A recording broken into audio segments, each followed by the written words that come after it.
In this world, there's two kinds of people, my friend. Those with loaded guns and those who dig.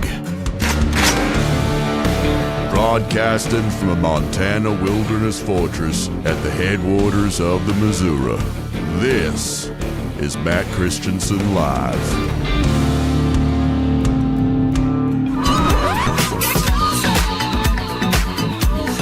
The museum really is about the promise of democracy. Boom. It's very difficult for people right now when they feel a lot of their freedoms are being taken from them.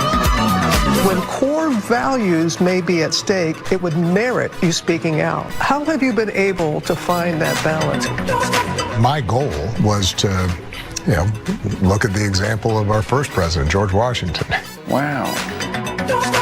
He kind of said, all right, I've done my stint, and now I'm going back home. Wow. I think Michelle very much would prefer a quieter life for us. That's incorrect.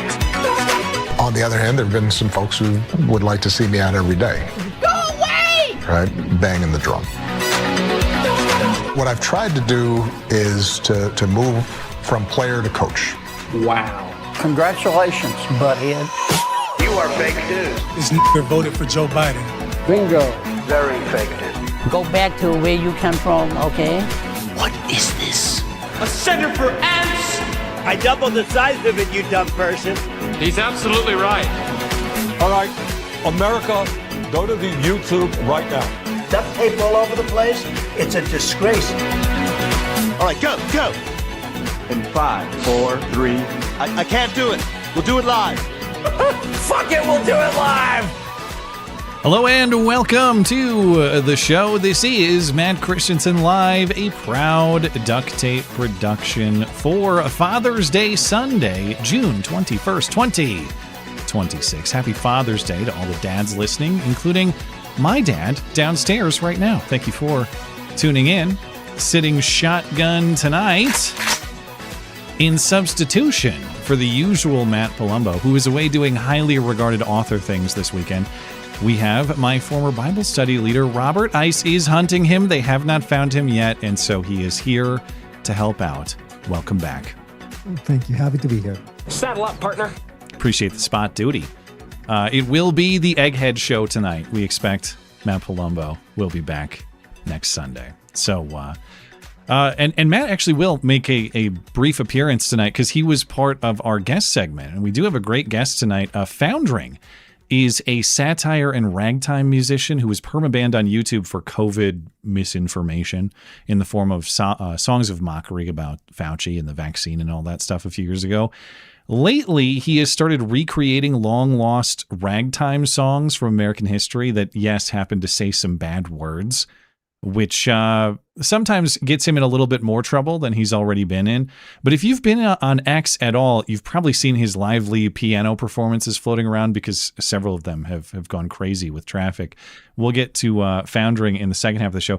I just introduced Robert to Foundring right before live, so you got to see some of that lively performance yourself. Very fun. Yeah, very talented guy. Yeah.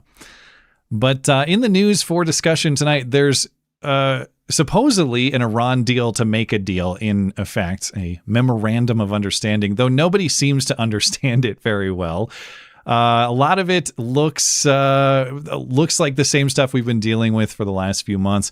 Hey, the strait is open. Just kidding, it's closed. No, it's open again. No, it's closed. No, he says it's open, but he says it's closed. I guess there is an increase in shipping traffic through the strait, according to the White House, which is good news. J.D. Vance is deployed to Switzerland to get those Iranians in line. But unless you have massive Iran opinions, Robert, I don't intend to waste a bunch more time on Iran talk because it seems to be the same thing over and over again. I feel like I'm in Groundhog Day every time we talk about the Iran, air quotes, deal.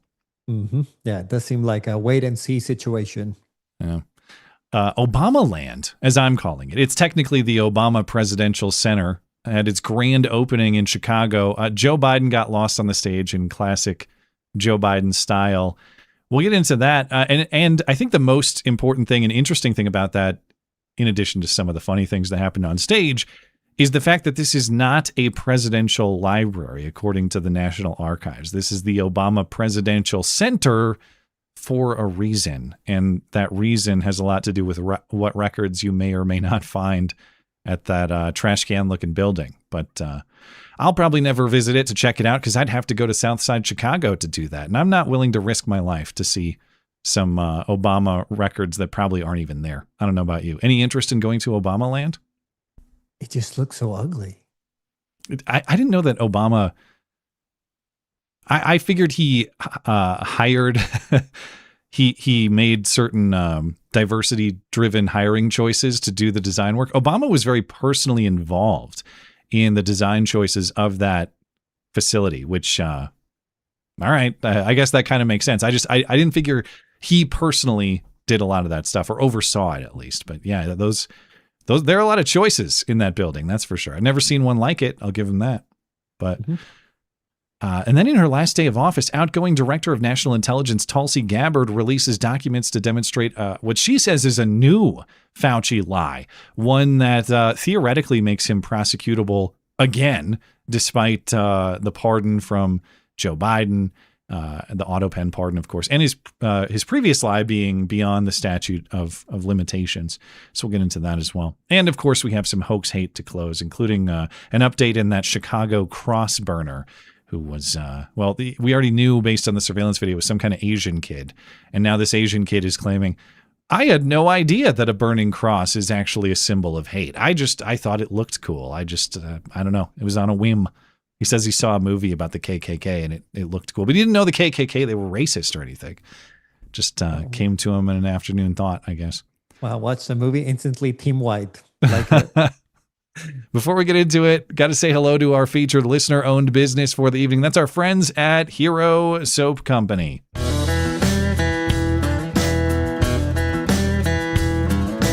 When you try Hero Soap Company, not only are you getting a great smelling, all-natural product, not only can you subscribe and get soap sent straight to your door each month, but you can get signature soaps designed by yours truly. Timberline is the classic, a frosty pine experience where the forest meets the peaks.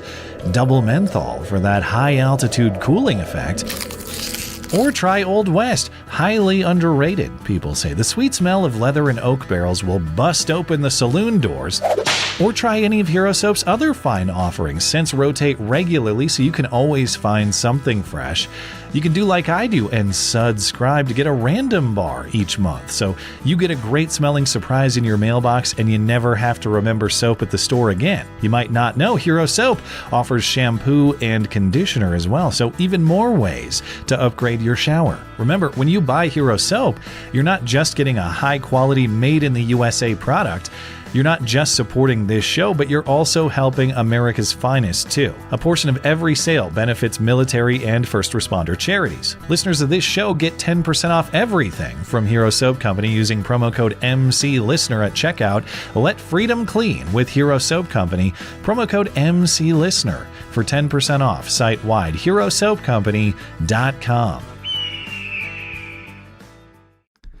By the way, our friends at Hero Soap Company have a special bundle just for America's upcoming 250th birthday, too. 3 exclusive new scents in one patriotic bundle: Freedom Pop, Stars and Stripes, and Liberty Spice.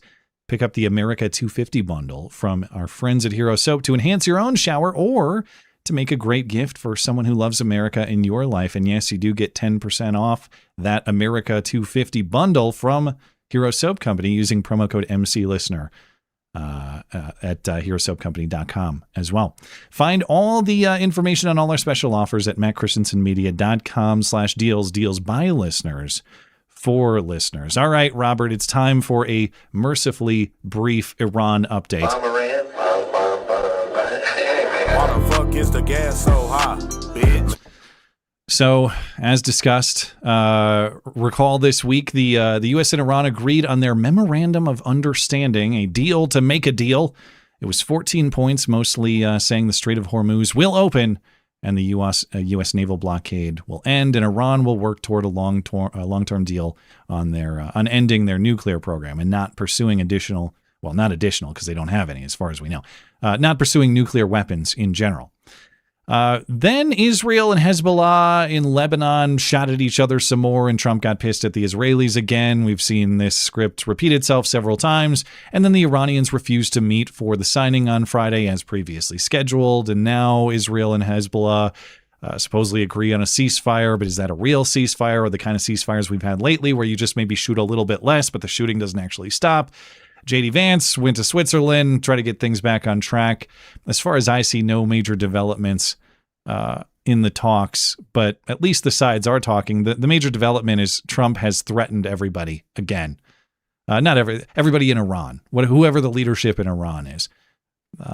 Trump posted yesterday morning, Iran must immediately stop their highly paid proxies in Lebanon from causing trouble. If they don't, we'll hit Iran very hard again, just like we did last week, only harder, with 3 exclamation points. So you know he's very serious this time. Now, as far as the strait itself, which for the practical effects in the lives of everyday Americans matters the most right now in terms of what you're paying at the pump and related costs of goods otherwise, Iran had said that they closed the strait again in response to the Israeli hit on Hezbollah in Lebanon. U.S. Central Command disputes that. There's competing claims, like always, about this. What really matters is there shipping traffic through the strait? And according to the White House, at least, there is. They're saying that some 67 ships moved through the strait yesterday, Saturday, 55 on Friday. The U.S. Navy escorting these ships through the channel.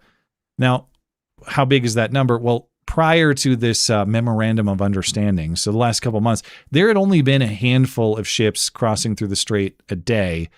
Prior to the war, there were about 130 moving through the strait a day. So if this information is true, then maybe we're at about half of normal traffic, which would be a significant improvement if those numbers are correct and if it holds. Crude oil prices are down about 7% on the week and about 11% in the last month. So I don't know. You buy any improvement here? You have any reason for, is this reason for optimism, or are we just going to get the same sort of setback coming anytime? No, I'm very optimistic about this. I think that failure for this deal is not an option. I think Trump is terrified that the economy is about to tank if this doesn't get fixed. Iran also benefits from this deal going through. And so I think the only wild card here is Israel. If Trump is able to stand up to them, and by that really I mean their lobby, I don't mean militarily. But I think he's going to have to. So I'm very optimistic. I'm back on the Trump train. I was going to say, if people, the last time you were on, I think, was when you were saying it had gone badly enough that you were considering voting Democrat. Mm-hmm. Yep, I was, and I had like officially jumped ship. But with this, I'm like, okay, cool. Like he made a bad mistake, but he's willing to fix it. And what more can you ask of a politician?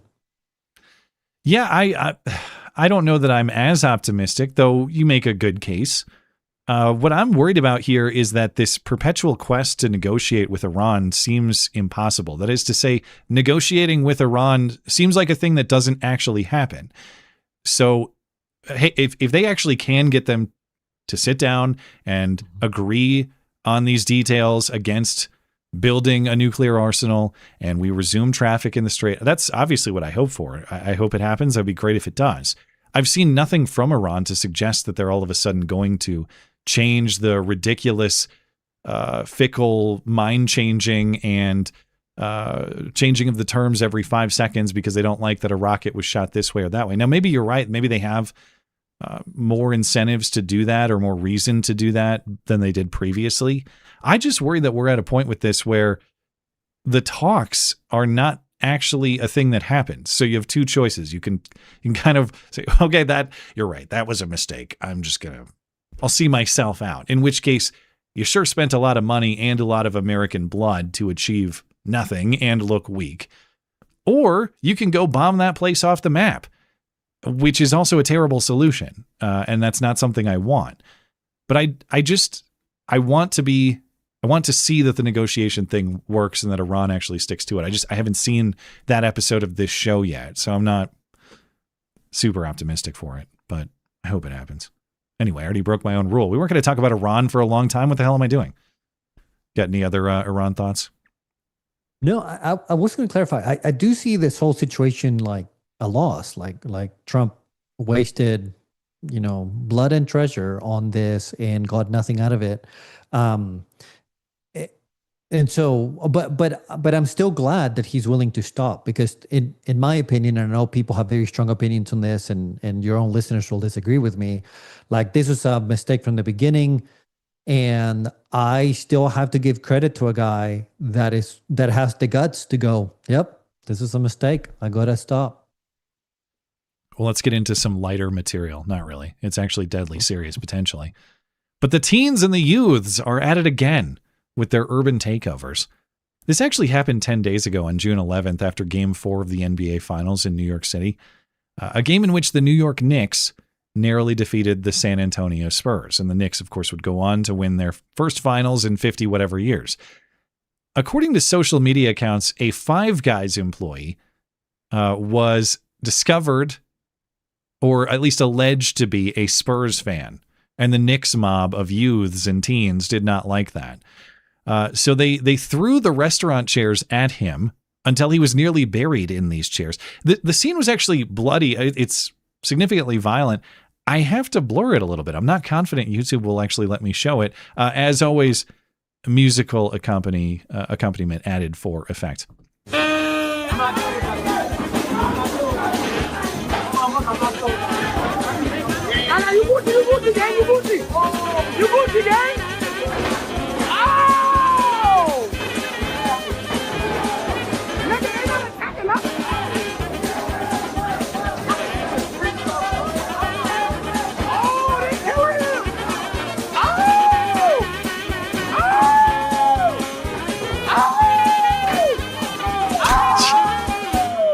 That's not even cool. Like, why they do that? Why they do that, Robert? Sorry, why they do that? Why they do that? I want to make comments, but they're all too edgy for YouTube. Okay, so the least shocking part about this is, according to the New York Post, speaking with police sources, no arrests made in connection with this teen and youth assault at Five Guys, and Five Guys has no comment. The one thing I think we can say confidently, Robert, without knowing fully who was behind this, socioeconomic factors explain the entirety of that event. We can say that conclusively. Yeah. Mm-hmm. Of course. All right. Yeah. Well, speaking of suggest a final solution or something. Okay. Yeah. Speaking of socioeconomic events, Karmelo Anthony stabbing Austin Metcalf to death at the Texas track meet and now being a convicted murderer for it. Of course, we've talked about this case a lot, so I'm not going to get back into the facts and the jury's decision in court. But a judge has now released the two pieces of video. One, the body cam video of Karmelo Anthony's arrest, and distant surveillance video that shows the moment of the stabbing, and then Karmelo Anthony running away. Now, I'm just going to play the surveillance video. The body cam video is out there. I just want people to be aware of it if you have interest in watching that. I didn't think there was much in it worthy of discussion, so I'm just going to skip that for the purposes of the show. But the surveillance video does technically show the moment of the murder. It's far away. It's not graphic. Don't worry, you're not going to see anything upsetting here. We don't have audio, but you can see there's some sort of dispute going on under the tent. Again, Karmelo Anthony, not part of this team. He's there. He's told to leave. That's how the stabbing happens. And then we see him running away, and he runs around for a while until people detain him. And of course, he's arrested and charged. And the reason this is significant is this piece of video, which I had heard reported on during the trial, this really cut against a self-defense claim for Karmelo Anthony. I clipped it a little bit for time, but if you go back and watch the whole video, it's pretty clear that there's just a one-on-one dispute happening. Karmelo Anthony had said, well, I had to defend myself because it was mob aggression against me. It was a group of people coming at me. I had to defend myself because it was me against everybody else. Again, the video is far away. It's hard to tell a lot of detail within this video, but it is pretty clear. There's not a group ganging up on Karmelo Anthony in any way that led up to the stabbing. It's pretty clearly, hey, could you please go away? No, make me. And then there's kind of a one-on-one confrontation that happens and, of course, results in the fatal stabbing of Austin Metcalf. Yeah, and in the body cam, he says, something along the lines of he touched me or he put his hand on me, one or the other. Yeah. But it's clear from that comment that it wasn't like a whole group of people punching him or something. You know, that's true too. Even what he says there cuts against what he was trying to say in court. You're right. Yeah, like it's just awful. And I don't know if you noticed this, but also in the body cam video, the cop refers to him as the alleged the alleged something like whatever he said, stabber. And he goes, not alleged, I did it. Oh, I didn't catch that part in the cut of the body cam that I saw. Maybe I just didn't hear it, or maybe there's more. Like very quick, almost under his breath. Okay, so maybe I just missed it. Yeah, so I mean, this just confirms what we all knew, which, this wasn't like a lynch mob that he, bravely fought back against or whatever. Just insane. Did you, speaking of bravery, you see the bravery of the minor league baseball team in York, Pennsylvania, the York Revolution is the name of that team. I have only heard of it, but I don't really know any details, so I'm looking forward to hearing about it. Well, this minor league baseball team in York, or they're independent baseball. I don't know if they're technically affiliated with Major League Baseball or not. Anyway, lower league baseball in York, Pennsylvania. The team was having its Pride Night on Thursday, so they were going to wear special rainbow jerseys for that event until player refusal caused team management to cancel and forfeit the game. An independent baseball league team is forfeiting its game today after a bunch of its players refused to wear Pride jerseys. These are the jerseys York Revolution players were supposed to wear. You see it has that rainbow design on the shoulders and says Pride then on the back of the shirt. In a statement, the Pennsylvania team says it was a decision that was not reached lightly. They say that the Pride Night event will still continue as planned and that it will make a $10,000 donation to a local gay community center as a, quote, small token of its regret for the change of plans. There was something else that they wrote in that statement that I thought was really interesting, and I want to read part of it to you. It says, to be clear, this action by the players is completely inconsistent with our vision as the most welcoming place in York. So clearly there was some disappointment on behalf of the team or team management as far as how all of this played out. This is the way. This is the way. We don't know how many players refused specifically or who those players are, but according to team management, it was enough that they have a 28-man roster. They couldn't field a team of 9. They literally could not. So it wasn't just that their best players refused. They couldn't reach critical mass to put a team on the field. And the team's general manager, his name is Ben Shipley, clearly doesn't get it. He's talking to media. He's doing interviews, regretting that there is no clean solution that can please everybody.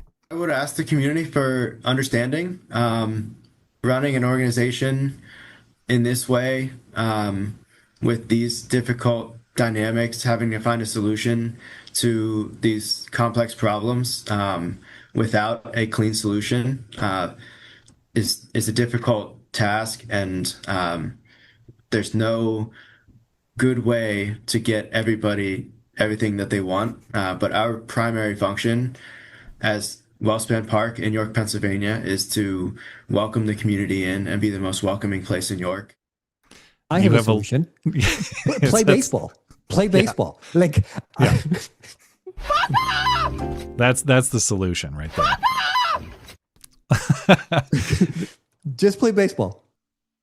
And when he says the primary function of the park, I believe, or the team, both, is to be the most welcoming place in the city. No, it's not. Your primary function is to put a winning team on the field.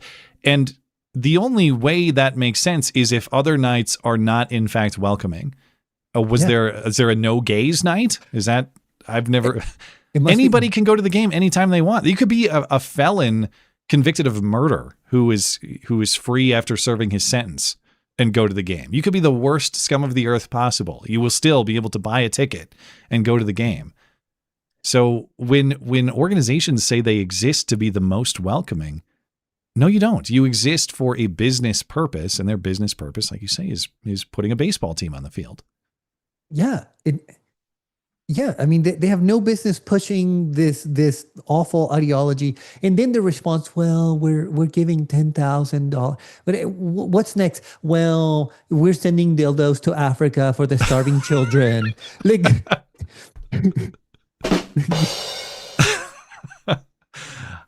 what are they starving for? I mean, I'm just saying, like, this thing, like, well, because our players won't wear a shirt, we feel obligated to like pay reparations of some kind. It's like, no, just move on and play baseball, guys. Yeah. Yeah. And these are really aggressive. I mean, I wonder if these players would have even rejected something more subtle, like the way the San Francisco Giants rainbowified their logo. And it wasn't quite as aggressive as the full rainbow sleeves and the fact that the back of your jersey says pride on it. Yeah, I mean, this team really went all in on that stuff and I guess paid the price for it. But what I really appreciate about this story is it just illustrates the power of no. You think like when we have to fight back against some of these overreaches in our workplace or our school, that we have to do all of this organizing and you have to make it like some grand protest event, or you have to be out on the picket line like it's some labor strike. You can just say, nope, not doing that, and walk away. And they did. And it actually destroyed the whole event for the team. Now, the team still, I guess, you could still go to the ballpark and have the gay event without the game. I didn't see any reporting on how many actually attended the gay pride night without the baseball game. And the general manager, I'm assuming almost nobody did. They did refund tickets and give you a ticket to, since you bought a ticket to a baseball game, you can use that ticket for a future game is the compromise or the solution that they reached. But since they still had events at the ballpark, I hope the general manager observed how many people were there for the gay pride only and how many people were actually there for baseball, because I would bet that park was pretty empty that night for the gay pride stuff. Yeah, like they do their pitching and catching in the bedroom. All right. Well, have you had your fill? Those are a couple of good lines, but I want to make sure you get them all out. No, yeah. I just love this. I love this story. I fully agree with you. This is the way. Just say no. The problem goes away. Yeah. Just, nope, not doing that, and walk away. You can always do that. Now, on Wednesday, we discussed the foiled terror plot to attack the White House UFC event last Sunday. One of the 5 arrested was a guy named Abraham Alvarez, and we already knew that he had some sort of immigration issue because his Tuesday court appearance included a consular notification, as in notification to his home country, which only happens if you belong to another country. On Thursday, DHS clarified, he is a Mexican illegal alien. He apparently entered the U.S. on a tourist visa in 2001. He was a minor at the time. Or I don't know what, I guess if he's 31 now, then how old would he have been in 2001? You got that math? Yeah. No, he wouldn't have been that old. He would have been like 6. Oh, sorry. 26. Yes, I was wrong by 10 years. Sorry. 6 years. Anyway. Do kids get tourist visas like that when they're 6? Is that how that works? Yeah. Anyway, I guess it does.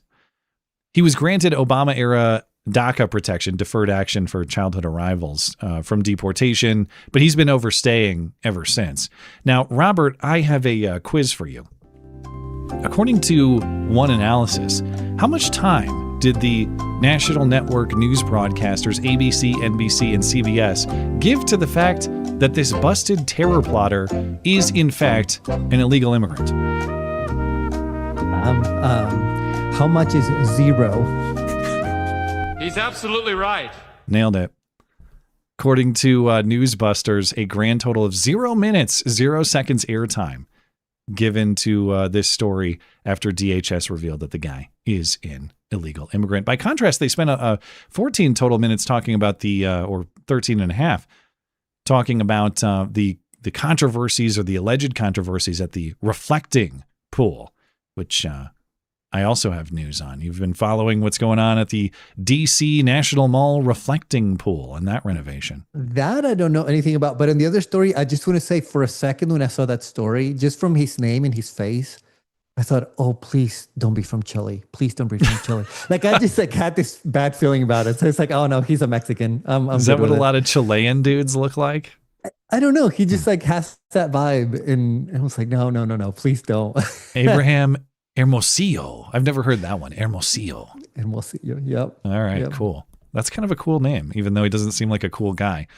Anyway, the National Mall reflecting pool renovation, highly controversial because people apparently can't stop getting arrested for vandalizing for it, or at least that's the claim, although the names of those arrested, we don't have a lot of specifics on. So I'm a little bit confused on who's getting arrested. But recall Trump has been cleaning the National Mall reflecting pool in preparation for America's 250th birthday, and he's been painting it blue. Or crews, working on behalf of what Trump wants done are painting it blue. And lately, the pool has had some algae problems, so they're trying to get it cleaned up. But the issue isn't just the renovation efforts, it's apparently sabotage. People keep vandalizing the pool because, of course, we can't have a nice, clean, reflecting pool for America's 250th birthday. At least that's the Trump allegation. Trump alleges that people have been sabotaging that blue lining that workers installed. He says with chemicals to make it crack and peel and fail. We don't necessarily have specifics on what the chemicals might be or who is doing this. So this is just what Trump says. Now, it's not hard for me to believe that there is in fact sabotage leading to problems at the pool, but we don't necessarily have direct evidence or any evidence to say this person did it with this chemical, at least yet. We don't have those specifics. Now, we do have one arrest, a famous, or at least kind of famous cyclist. Of course, the cyclists are at it. At least allegedly. A cyclist was arrested over the weekend. David Hearn is a 3-time Olympian. He actually competed in canoe slalom. He's not an Olympic cyclist, but he cycles around D.C. now. In fact, he had just finished his 52-mile bike ride when he arrived at the reflecting pool Friday. He wanted to check out what it was looking like, and he reached into the water and he broke off a piece of this new blue lining, or at least that's what he's accused of.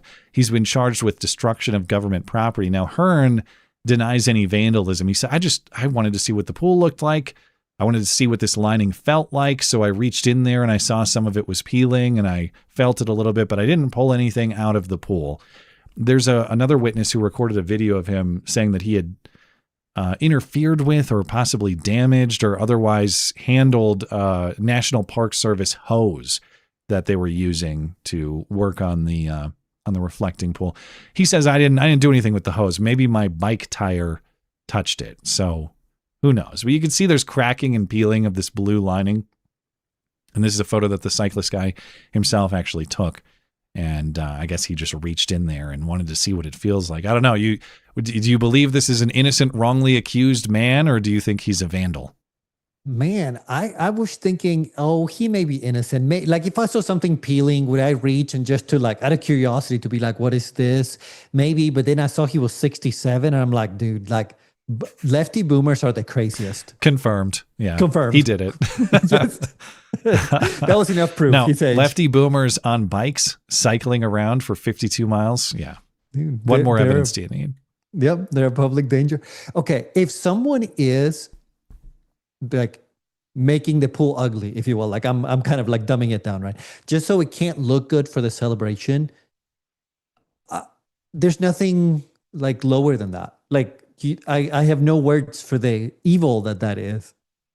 Well, they will not tolerate any level of success for America if it is in any way attributable to Donald Trump. Their hatred for him is more important to them than their desire for success for the country, which is a crazy thing to think. I have disdain for a lot of politicians, but if you gave me a choice between those politicians suffering failure and my country overall succeeding, like, is my personal hate more important than the success of the country? Of course not.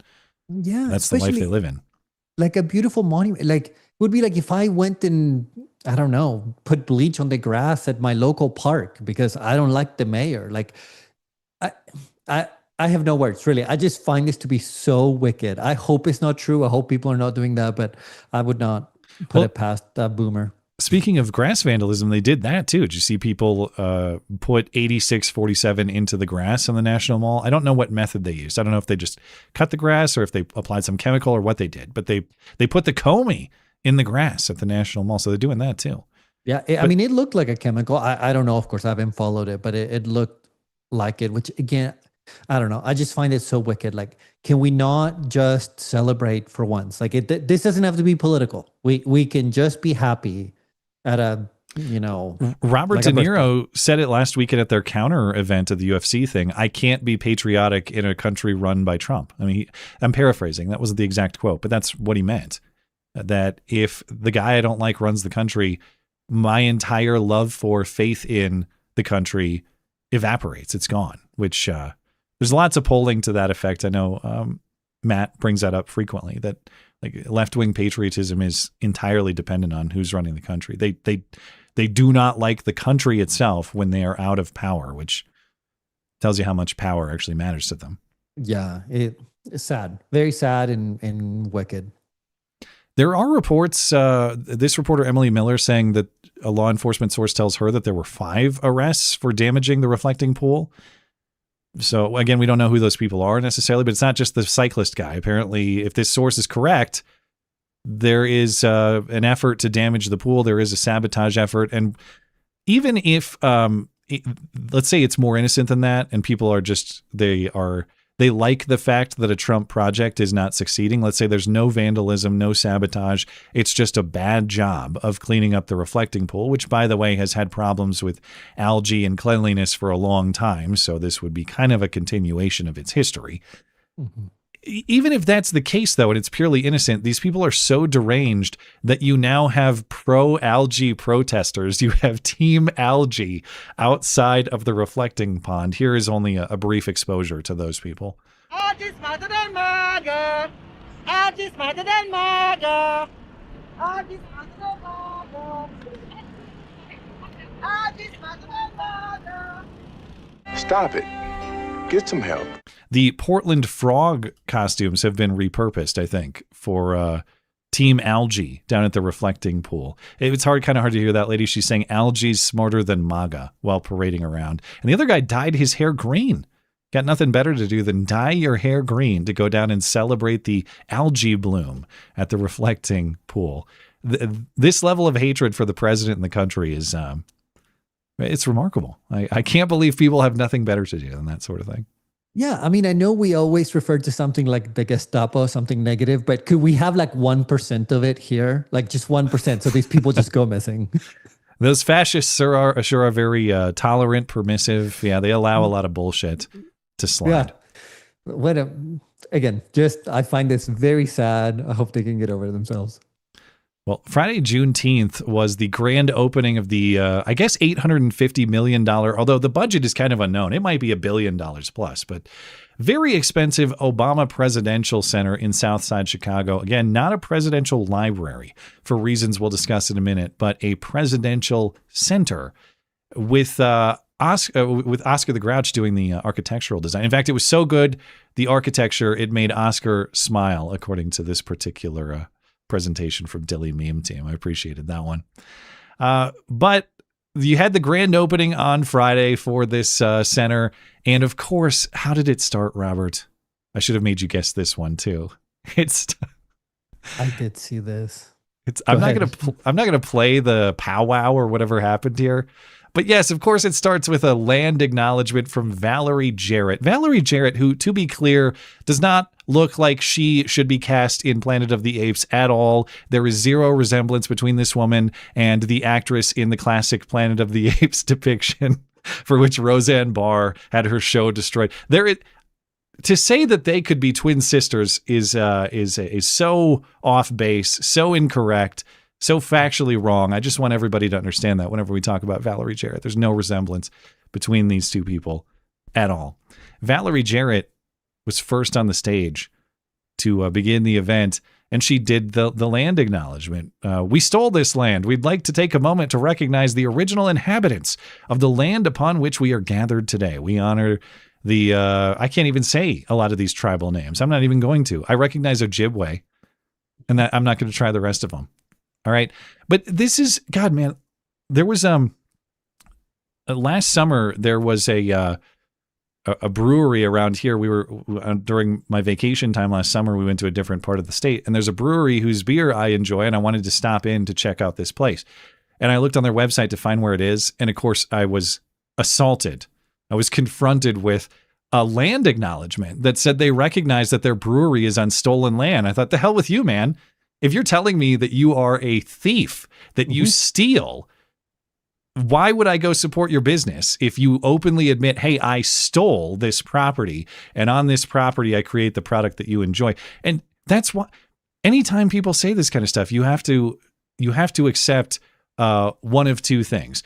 If you sincerely believe that it is their land, you have to give it back. Otherwise, you are that thief. You are that stealer.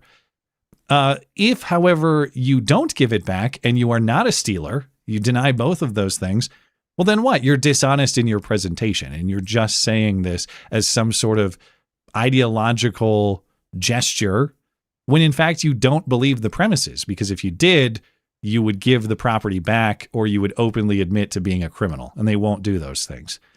So I remember when this was just like a fringe thing that happened at I remember the whole controversy at Evergreen. What's that Washington college that went crazy back in 2017? Yeah, Evergreen College, Brett Weinstein and the rest of them. The president then, George Bridges, did the land acknowledgement. He used to think this was like just a fringe, ultra left-wing college thing to do. Now it's an official part of the opening of a presidential center, not library, but center. Anyway, it's a wicked thing to just delegitimize all of American society. But I fully agree with you. To say we are on stolen land can only be two things. Either one, it is preceded by and we're giving it back, or it's just a victory lap. Like, imagine if I stole something from you, like I stole your wallet. We're scalping them, man. Yes. I mean, imagine if I stood in front of you and I was like, I took this from you. Yeah. LOL. Yeah. It's like mockery. It's dunking on them, you know? Yep. We're teabagging the Indians and laughing at them because we're brewing beer on their burial grounds or whatever. Okay. Now, Obama himself, of course, gave a speech, and he did the meme. What do I mean when I say Obama did the meme? It's that any time a Republican opposition or opposition to prominent Democrats generally, when they're dead or out of office, otherwise no longer politically relevant or popular, we look back at them with respect and admiration and fondness, because even though we disagreed with them, they were actually good men, and their loyalty to the country is what really mattered. Obama did this with his former opponents, of course, in 2008, the late John McCain, and in 2012, Mitt Romney. There are American values we can all share, regardless of party. Values every president here today, as different as we are, has tried our best to uphold. Values that John McCain and Mitt Romney believed in no less than I did. It is our greatest inheritance, the story of America at its best, because it reflects a basic faith in the decency of our fellow citizens. Shut up, faggot. I respect the decency of our fellow citizens so much, says the guy who weaponized the intel agencies to spy on his political opposition. Mitt Romney is a good and decent man, except for when I was running against him, of course, and then he was an animal-abusing, homophobic, grandma-murdering, aspiring slave master. Because remember, Mitt Romney, what did he do? He put his dog on the roof of his car. Remember that one? Do you remember the forced, as they put it in Vanity Fair at the time, non-consensual haircuts of gay kids?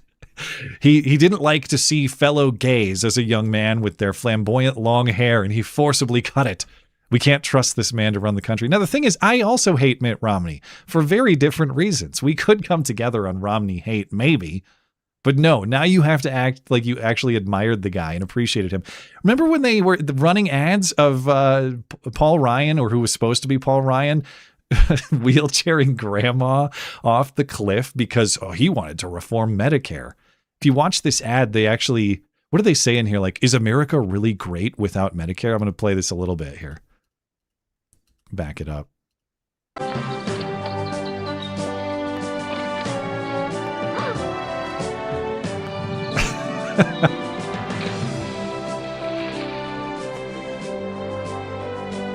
Is America beautiful without Medicare. Yes, it was for like a century plus.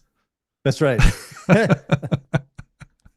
Now, technically, that wasn't the Obama campaign. In fairness, that was the third-party liberal group that ran that one. But of course, speaking of the Obama campaign, Mitt Romney wanted to do what? He wanted to put black people back in chains. He's going to let the big banks once again write their own rules. Unchain Wall Street.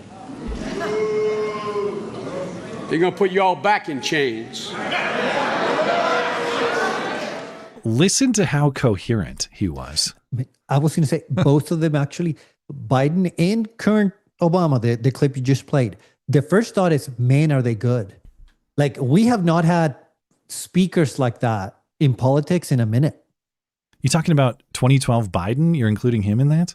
Yeah. Or just relative to his current state? No, even then, like, that was perfectly timed. That was very good public speaking. Like the way, even the hand motion, he's going to unchain Wall Street and then just wait. And then the way he kind of changed his accent to say, put y'all back in chains. Like, no, it was excellent. Excellent. I mean, I disagree with everything that man does, but I can appreciate the act. This is why Robert's voting Democrat. He's very excited for how persuasive these people are. I almost bought an AOC hat just to like troll, to like show up to the stream today. It would have been a good bit. Yeah. Now they did the same to John McCain too. Of course, Barack Obama had implied that John McCain was racist or bigoted because John McCain had said Obama's not patriotic enough. He has a funny name. He doesn't look like all those other presidents on the dollar bills. Now, Obama walked it back later saying, well, I don't think he's racist. I think he's just cynical. But of course, what did he mean by this sort of commentary? And they're going to do the same thing to Trump someday. They're going to reminisce fondly about how Trump was actually a pretty good guy. And sure, we disagreed with him on politics, but we could admire his love of country. He's not like that new Hitler that's actually way worse than he ever was. Get ready for that in, I don't know, 2-3 years' time. You'll start hearing that nonsense. I would lose my mind. I mean, you may very well be right. But if I hear them talk positively about Trump in 3 years' time, like, all bets are off. They will say he wasn't that bad. They may not praise him, but they'll say he was not that bad. Yeah. And you know who was there at the Obamaland opening? Joe Biden. His stage presence is not as good. You're right. He got left behind on the stage. And I don't know whose responsibility it was to shoo or usher Joe off the stage. Obama has handled that before. He didn't this time. Instead, he did an air guitar solo and he just left. Doesn't care anymore. But Joe Biden stayed on stage, apparently looking into the audience to find his granddaughter.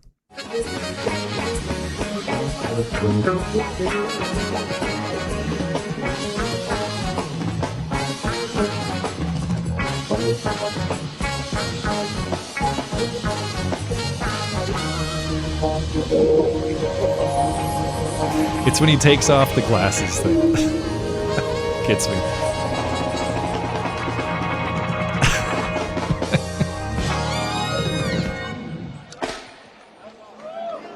Look at my granddaughter. We're the United States of America. Plan your visit now. Scan the QR code. You might be able to see Biden shuffling around here too. Now, that actually was a significant moment in American history, Robert. That was a very rare sighting of Joe Biden actually searching for his granddaughter. With Hunter's illegitimate daughter, of course, she actually searches all day for him. Because his mom's a former stripper and Joe doesn't like that. True. Yeah. Mm-hmm. I don't want to go full Robert and praise this sort of thing, but I have nostalgia for like Joe Biden odd stage presence like that. It cracks me up. I'm glad he's nowhere near political power, but I kind of miss clips like that. They're like strangely endearing is the wrong word, but they're fun. Should they be funny? Should I be laughing at an old man who clearly shouldn't be on that stage? I don't know how to feel about this stuff, but it does crack me up. That's there. It's nostalgic at this point. Also, the music was on point. Like great musicians. I don't know if I should say this. It's a little edgy, but like There are going to be lots of various N-words dropped tonight, at least implicitly. They might be censored, but I just feel like there's no way you're going to be the spiciest part of this show.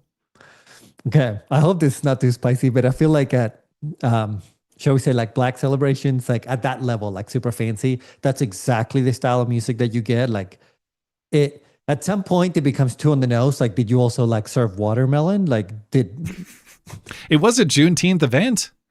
And okay. I mean, I assume they had to have all the fix-ins, right? Yep. But music was great. What can I say? I didn't have a problem with the music, but anyway. Now, even Bill Maher was ripping the Obama Presidential Center and actually ripping his own audience. But he's saying this thing's expensive, it's ugly, nobody actually likes it. Who's going to go to this? And then people in his audience acted like they're going to go to it. And he told them they're liars, and he knows that they're not going to do it. You guys were both at the Obama Library. Yeah. Do we have a picture of the Obama Library? Because it looks like Death Star. It looks like something aliens built in Dubai. I like it. Why do it cost $850 million? Yeah. I don't understand why progressives like this. Couldn't that, money be better spent on something else? Who's going to go to this? Why do we need a president? Well, what do you think? Why does anyone need a presidential library? These monuments to somebody's ego out of office. Are you? Yeah, anybody here in this audience planning to go to the Obama Presidential Library? Sure. There you go. Really? Bill, come on. What a bunch of fucking liars you are. You're not going to the Obama Library. He's absolutely right. It's like $30 a ticket to get in there too, which I guess is the most expensive of this sort of facility. But I don't know. I wonder what attendance will be like, especially given the fact that what's actually on display there may be kind of curated or incomplete, which is the other thing I want to talk about. But that's what I'm curious about. Like, how is this not a library? Well, okay, so let me get into that. So the reason it's not a library and it's a presidential center technically relates to the relationship or lack thereof with the National Archives. But the reasons that are cited by the Obama people why this is not a library, again, Chicago Sun-Times, incorrect to call it a library. It's the presidential center. So reason one, back in 2017, Obama decided not to cooperate with the National Archives and Records Administration, the NARA. Obama chose not to work with them ostensibly for cost reasons. They insist on their own designers, and they insist on certain features like the facility has to maintain a certain humidity for record preservation, and all these expensive things. Okay. Obama also, as I was mentioning earlier, was personally very involved in designing the building and the campus. If the NARA was run, they would have a lot more control, perhaps final say on a lot of these design decisions. Cynically, though, the reason that Obama did not cooperate with the National Archives and the reason that it's not a presidential library, I don't know if it's like an intellectual property term of theirs or why they own that title, or if it's just the tradition that presidential libraries are run through the National Archives. But in any case, so every president since Hoover has done this cooperation with the National Archives to build and to have these presidential libraries, and they've donated their official records to the federal government and the National Archives, but not Obama. The handling of this presidential center, or handling it this way, allows for apparently more control of the documents, or there's some kind of agreement between how the documents will be managed. Obama's presidential records aren't even actually at the center. They are kept with the National Archives, but there's a deal to determine which documents get digitized or released through this center and which ones don't. So it's a lot more tightly controlled than other presidential libraries, and even the Daily Beast, apparently, normally an Obama-friendly left-wing publication, called the move a mockery of transparency. So it sounds like it has a lot to do with how records are managed and what records Obama and company may not want easily accessible. Yeah. That's very strange. Or maybe he's trying to make money off of the records. Which would be highly, highly unusual. I I hope not. I don't know. I don't even have words for this. Like if he is trying to make a buck off of his own personal records when every other president has donated them, and this guy is a millionaire, like what are we doing at this point? He's trying to make enough money to buy the land from the Indians on honest terms. Okay, that's right. He's got to make it right. He can give it back. This is wild. Now there's another controversy here too. So the presidential center reportedly owes millions to contractors who built this entire facility and this entire campus. So Mr. Good and Mr. Decent Barack Obama apparently wasn't very good or decent about paying the people who built the place. Fox News Digital says they have spoken with multiple contracting or multiple construction firms doing various parts of building this place, claiming losses ranging from hundreds of thousands to tens of millions of dollars for work done on the project and not paid on time. Per the project's goals, and this is the kicker, I mean, it's not right to avoid or be late on payment to anybody who did this work. But of course, the entire Obama Center was built with the goal to hire minority-owned construction companies, minority workers. And so, of course, the people disproportionately harmed by this apparent lack of timely Obama payment are minority-owned businesses and minority construction workers of various types. Now, some of these companies and the people who run them say they are muzzled by a non-disclosure agreement. In this Fox News coverage, some people are quoted. Others only speak anonymously because they're muzzled by a non-disclosure agreement that prevents them from raising this issue publicly. So apparently Obama is on time and pays his bills, just like he respects the decency of his political opposition. Not very much. But this sounds like another scandal going on with this place. The people who built it have not been treated very kindly, they say.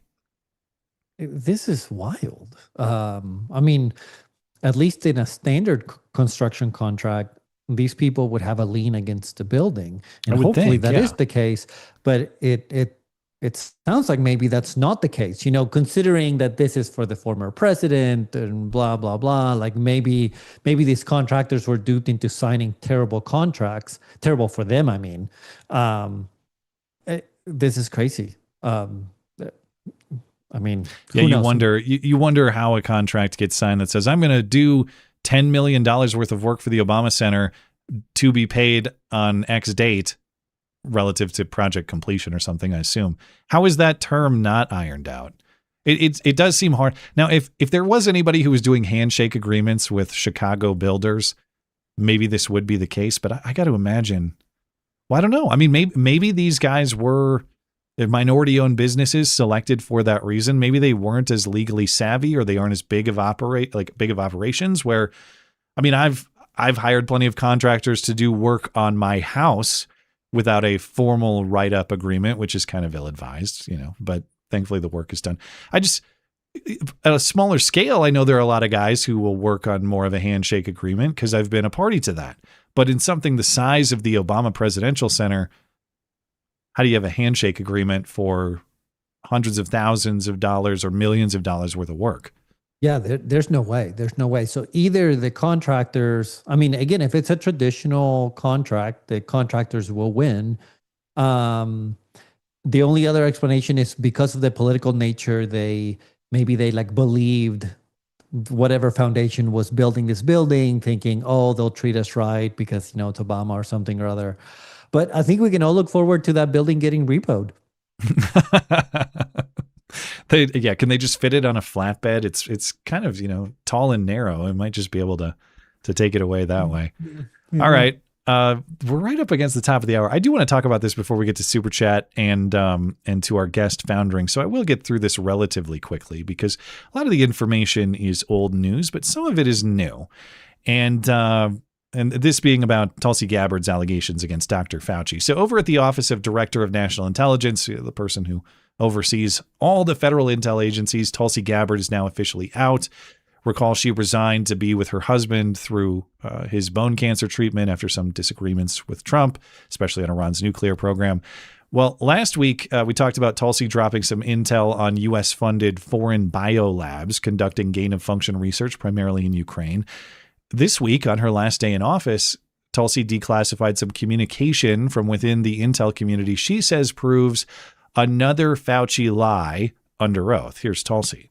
I'm releasing never-before-seen communications and documents that expose exactly how Fauci worked with politicized career leadership in the intelligence community to suppress the truth about his actions, the virus's lab leak origins, and his role in directing U.S. funding for this dangerous research that caused immeasurable harm and countless lost lives. Dr. Fauci's close relationships with the intelligence community enabled him to assume 3 key roles that shield him from scrutiny.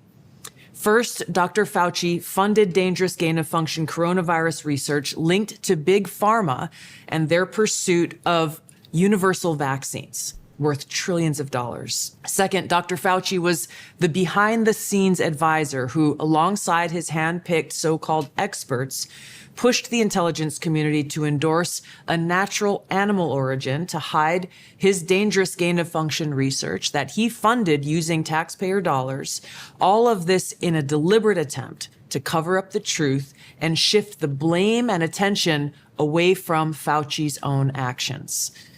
Third, Dr. Fauci became the nation's pandemic pundit, and he publicly pushed lies, disinformation, and censorship using every platform available. He blatantly lied to Congress under oath during his 2024 testimony to the House Select Subcommittee on the Coronavirus Pandemic, denying that he ever spoke to any intelligence agency about COVID. Now, the correspondence I'm releasing today directly contradicts his sworn testimony. Tulsi kind of buried the lead a little bit there because it's that last part that is actually new and legally important potentially. A lot of it sounds familiar. Like, yeah, we know Dr. Fauci funded gain-of-function research despite what he told Congress. That money from the NIH got sent to the Wuhan lab where they were working on developing these viruses. We know that he shilled on behalf of Big Pharma. We know that he was directing or working with the authors of that proximal origin paper to really push the natural origin COVID theory. We also have that prior whistleblower just a few weeks ago speaking before the Senate committee with Rand Paul about how Dr. Fauci potentially was interfering in the intel community assessment about where COVID came from. We know all of these things. We've heard this before. So what Tulsi is talking about at the end there is actually a new lie that she's alleging. In June 2024, Fauci told members of Congress under oath that he had never spoken to any U.S. intel agency about COVID. Well, in this release, these documents that she's now publishing, Tulsi is showing various intel community emails of personnel discussing communications with Dr. Fauci or recommendations received from Dr. Fauci and debating whether to follow them. Now, if you read about what these emails say, it's not like, hey, Dr. Fauci told us to say that it's natural origin, not lab. We should do exactly as he says.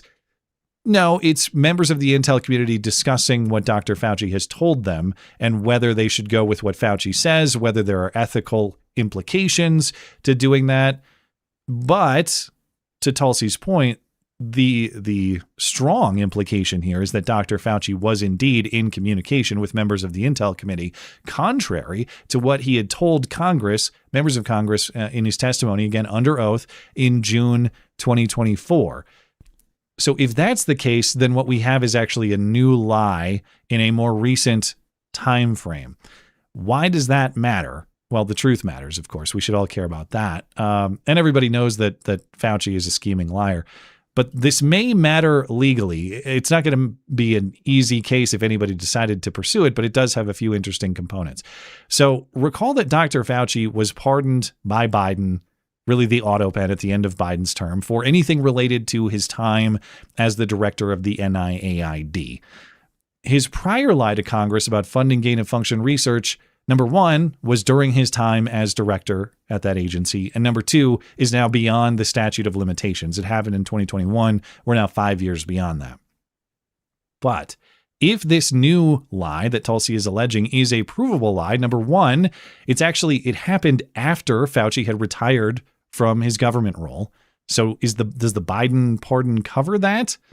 The subject matter was his time in government, but he was not, in fact, the director of the agency at the time. That's an interesting question. Number two, this lie would still be within the statute of limitations. It's only 2 years old.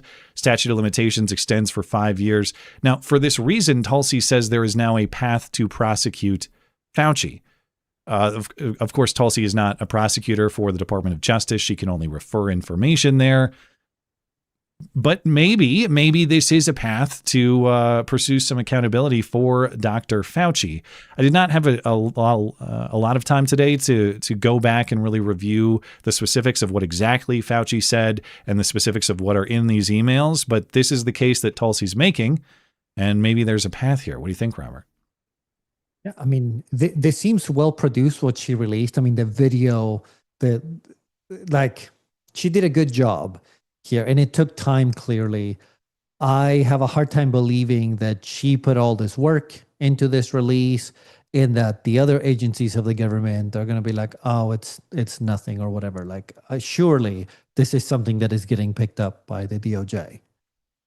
If Dr. Fauci were put through the process of prosecution, and I don't even, by the way, I'm not even saying it like, oh, get him politically, even though I would love to see some political justice for this man. If anyone deserves a punishment of process, it's Dr. Fauci, who inflicted the worst process punishment on the entirety of the country. And if they actually put that guy through it for all of us to watch, I would be willing to forgive just about every other criticism I have for the second Trump term. To me, that would be such a monumental thing. That would be a great show. I want to see the show. So I hope it happens. He has to be one of the biggest villains in American history. Like, he is more of a villain than any villain in any novel. This idea that he creates the virus, but then he's the one in charge of essentially curing the virus. And he lies to us about treatments repeatedly, tells us to keep 6 feet from each other when he knows that doesn't help. He tells us to put on masks when he knows that doesn't help. At the same time, he's coercing the intelligence agencies to not tell the truth. Like, if you wrote this in a novel, like, any reader would be like, this is too on the nose. Like, this is lame. Too much. It's too much. And it's real. By the way, I have another quiz for you. How much time do you think ABC, CBS, and NBC gave to this story? How much is 0 minutes? You're absolutely right. Once again, 0 minutes on the nightly news broadcast of ABC, CBS, and NBC for what is the biggest government scandal in our lifetimes. And again, I'm not requiring that everybody just believe Tulsi and everything that she says. However, isn't what she said significant enough for us to have some curiosity about what was, again, the biggest scam from the government of our lifetimes? No, I guess not. Our journalistic guardians have no interest in that. But any other thoughts on Fauci and Tulsi before we move on? All I'll say is, we all know this guy funded the research that created the virus. It makes him the biggest killer in world history. Maybe. Yeah. Like, who else could move have killed over more Hitler? People? Move over Mao. Move over Stalin. Infinitely more. Like, this dude killed. I don't know. It just enrages me. Dr. Fauci. Anyways, I cannot believe that he's still free. Well, maybe we'll see that change sometime soon. I'm not going to get my hopes up, though. We'll probably see a very successful Iran deal before we ever see that. So anyway. Yeah, I mean, Fauci will probably get rehired. Like, watch next administration just hiring him back. He'll be 90 years old and they'll hire him on principle. You're right. All right. Before we get to some super chat, hey, have you considered joining the MC Club? Well, you should. Here's why. Hey, if you enjoy the show, please consider supporting the show by becoming a member of the MC Club. For as little as $1 a month, you will enjoy a series of exclusive perks, including ad-free videos and podcasts, video calls, and a community Discord server with me and other listeners, loot box giveaways with channel merchandise, your name in the credit roll after videos and streams, and much more.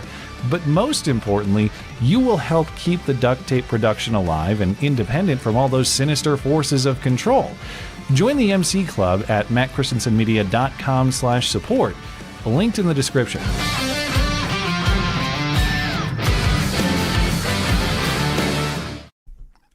All right, let's get into some super chat over on YouTube. John McGee says, saw the most delusional t-shirt this weekend in Vail, Colorado. Everyone watches women's sports. Nah, lady, no one does. Not even you. Happy Father's Day, Matt. Well, thank you very much. We love you. You're very special. I've seen, there have even been attempts at like women's only sports bars. By that, I mean sports bars that play only women's sports. You know, they tried that in Minneapolis and Portland. And I have my doubts as to whether people flock to watch this sort of thing. I do know, I can't believe it, but I think the WNBA has at least some level of popularity now relative to like actually nobody cares previously. Caitlin Clark and company, I think have maybe brought a little interest into that league. I mean, I get it. If I was, let's say that I had a daughter, maybe God willing, one day I will in the future. Like, well, yeah, maybe she likes certain sports. She wants to watch women's college softball, or she wants to watch, I can't believe it, maybe one day I would watch the WNBA. I understand it in that perspective. Like, yeah, dads and their little girls and that kind of thing. But are there actual like WNBA diehards, or are there just dads with young girls? Yeah, no. Have you seen those guys that go out to the street to interview people, and they'll be like, do you like watch, women's sports? And the person will go, yeah. And they'll go, tell me the name of any team in any like female sport. And they any cannot. Of them? Yes, any of them. And they can't. It's like, yeah, we're all pretending. We can like drop the act. It's fine. I actually, my family and I were watching something on TV the other night, and while I was waiting for everyone to gather, the WNBA was on Amazon Prime. So I put it on. I actually did watch the WNBA on my couch, unbelievably, but I did it just to see what it's like for a moment before everybody was in their seat to watch what we're actually going to watch. And I'm not even, when I say this, I'm not taking shots like I would expect something else. All right. These are women who are not as athletically able as adult men. They just aren't. By nature of their bodies, they're not. I'm not saying that they're untalented or bad people or something. They are women engaging in what is traditionally a male activity. So when you watch it, it's like watching the NBA on slow motion or something. You can say what you want about whether they make the shots as frequently or all the rest and the ball handling, but I just mean like the speed at which players move and cut and change direction. It's practically a different sport. And again, I get it why if you have a little girl who wants to get involved in sports, it makes sense. But just from like a viewer, like take gender and sex out of it. From a viewer sport experience, it's like going from watching Indy cars to watching somebody ride a tricycle or something. Like, okay, they're both a race, but like, are these really even the same thing? Nah, I mean, I don't know. But I'm with you. I, of course, have no issues with female sports. Like, none. Like, if you want to watch them, watch them. I'm only talking about the people who pretend to watch them that don't. Like, come on, guys. We can just be honest and be like, no, I don't watch it. Well, and that's the thing is it always has this virtue signaling component. So let's say you are like, you're the rare, actually serious WNBA fan. You enjoy it for the sake of that league for whatever reason. Okay, fine. Like you watch what you want. I'm not going to try to stop you. But you're right. It's always presented, or at least from a media perspective, it's always presented as though there's like a moral or virtue component to it. I'm a good person because I watch this league. No, you're not. It's just that's the sport you enjoy. And that's fine. It's not for me. I also don't like watching golf. I also don't like watching horse racing. But don't tell me that you're a good person because you do watch those things. Yeah. I mean, I'm not offended people don't watch Magic the Gathering or something. Yeah. Like, it's fine. Do you watch Magic, by the way? Is that a personal thing? I used to play back in the day, and I played a bunch. I would even travel to different tournaments and stuff, but, Isn't Magic like satanic or demonic or something? No, they had an early controversy. They put a pentagram on a card, just the art. And then they actually, Magic had a rule that no more of those like recognizable symbols ever. And there was never another one. Guillermo Coggins. That not a library looks like the Italian fascist party HQ. Look up Benito Mussolini CCC building, as in SI. Do you know that? Let me see if I can find an image of this place. Okay. Let's look at it on... Well, I don't know. Now it's... I'm going to have to find this later because now it's showing me some kind of Italian building that doesn't really look like it. If this is the place that you're talking about... But this doesn't really look like the Obama place. Or this, maybe? Oh, this must be what you're talking about. Yeah. I mean, I guess that's kind of similar. The face has a kind of a blocky vibe like that. Yeah, I can see it. I see what you're getting at. The Italians did it better. Well, yeah, fair. He says, makes you wonder why Obama wanted to borrow from that particular eyesore. Now, I don't know. I mean, I gather this had some Mussolini purpose. I don't know what exactly this building was for. But yeah, I don't know. Was Obama a big Mussolini fan? Maybe. No, but to the super chatter's point, like this modern architecture, it is intentionally ugly, and it is like its very purpose is to break tradition and break the like normal architecture of that city and all that. So yeah, I think modern architecture is literally offensive, as in that is what it's intended to do. Thank you, Guillermo. Tim has a few. Tim says, oh, bloody hell, I'm sick of them putting colors on the uniform that make the freaking team look gay. Well, that was the intent, I guess. Maybe that's just me, but I would argue there are already colors that represent every single fan, gay fans included, the fucking team colors. Well, yeah, it's the same thing with the American flag, where they act like they need some separate flag of recognition. No, the American flag represents every American, from our most virtuous citizen down to the worst scumbag in the depths of our prison. That's who that flag represents. So, the insufferable quest for special recognition that'll never be satisfied is why people have had enough of this. And I don't know. I don't know what room that general manager is reading when he acts like nobody will be happy with whatever I have to do. There's like 5 really annoying gay activists who will never come to your game anyway. And then there's 10,000 people who probably go to those games somewhat regularly who don't give a crap about that stuff. In fact, they would avoid that night. I would love to have baseball more accessible for our family. We don't even have minor league baseball here, but if we did, I would love to get my sons take them to some baseball games in the summer and really see if they enjoy it. I have a dream that my sons will enjoy it and I can get that whole little league experience. I would love to have that. But if I only had one opportunity to take my sons to a game and it's Pride Night, I'm out. I'm not subjecting them to some rainbow show pursuant to baseball. So I don't know who he's talking about when he says, I need to please these people. Why do you act like this fringe constituency with some special interest has an equal stake in your product as the people who actually enjoy your product for the product's sake? It's a bizarre thing to say. So here's the question for you. Do you think we've reached the limit of how many gay colors we're going to have? Like on that shirt, if you saw the sleeves had the rainbow and the side had the trans colors, and now the rainbow has the color black and brown. So do you think we are at maximum flag I don't design? know about the colors, but I don't know that we've reached maximum gay appeasement. Like and now tonight, the players will perform gay sex acts on the mound for your enjoyment. How far away are we? On the flag itself, like, do you think that there's like a new version of the flag dropping like next year that now has the color purple for pedophiles or something? They're called minor attracted persons, first of all. Of course. Pedophiles is a dated term that marginalizes them.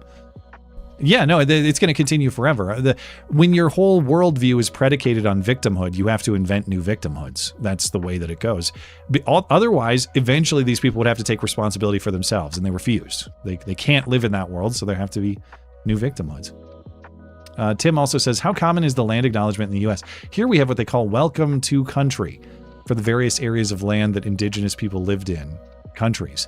It's all done it's done all the time everywhere, like sports events, public meetings, etc. It's still fringe in our country, very rarely.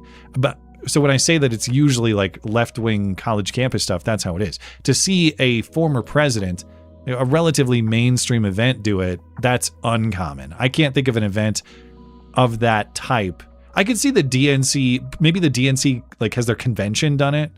I could see maybe that. But it's still restricted to left-wing politics. It's not a common practice in this country. Tim also says, I have an alternative theory as to why Obama's eyesore might not be classified as a library. A quick Google search indicates most libraries require government-issued photo ID. So this makes sure all the black people, they had to make sure all the black people could get in, so they couldn't require ID. I think they do actually require ID to get in. I thought I had read something about that, something that was silly. Wait, so no black people are allowed? I don't know. It's clearly racist in intent. All right, we'll get some off Rumble. We'll hop into our guest segment. Corey Trevor 98. Keir Starmer is a faggot for sand ends. Jeez, holy cow! Jeez. And a tyrant who should be dragged out into the streets, tarred, feathered, and hanged in Minecraft in Call of Duty. Now, I don't follow UK politics extremely closely. Keir Starmer, so somebody else got elected to Parliament and Keir Starmer's days are numbered? Or Keir Starmer's going to step down? Is that official? Trump tweeted, no, it's not official yet, but Trump tweeted right before the show started, saying, essentially, I can confirm he is resigning. Now, I mean, it's Trump, so he said a bunch of other stuff, like he's a loser or whatever, but... He also said we're going to have an Iran deal imminently and a bunch of or other we're going nonsense. to bomb their bridges and blah, blah, blah, yeah.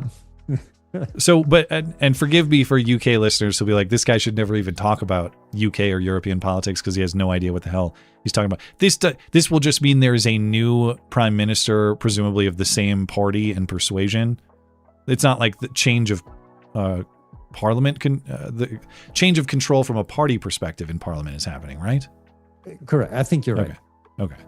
Sorry for if I got that wrong. You can say, oi, bloke, you suck, or whatever it is you guys say. I don't know. Newbie of death. If you read this, you are gay, LMAO. Thank you. Appreciate it as always. Yakko. We already knew Fauci was a lying scumbag, and I'm glad more info was declassified by Tulsi. But why wait to release this till the last day? That's a fair question. I'm guessing declassification process, but why now? Yeah, I mean...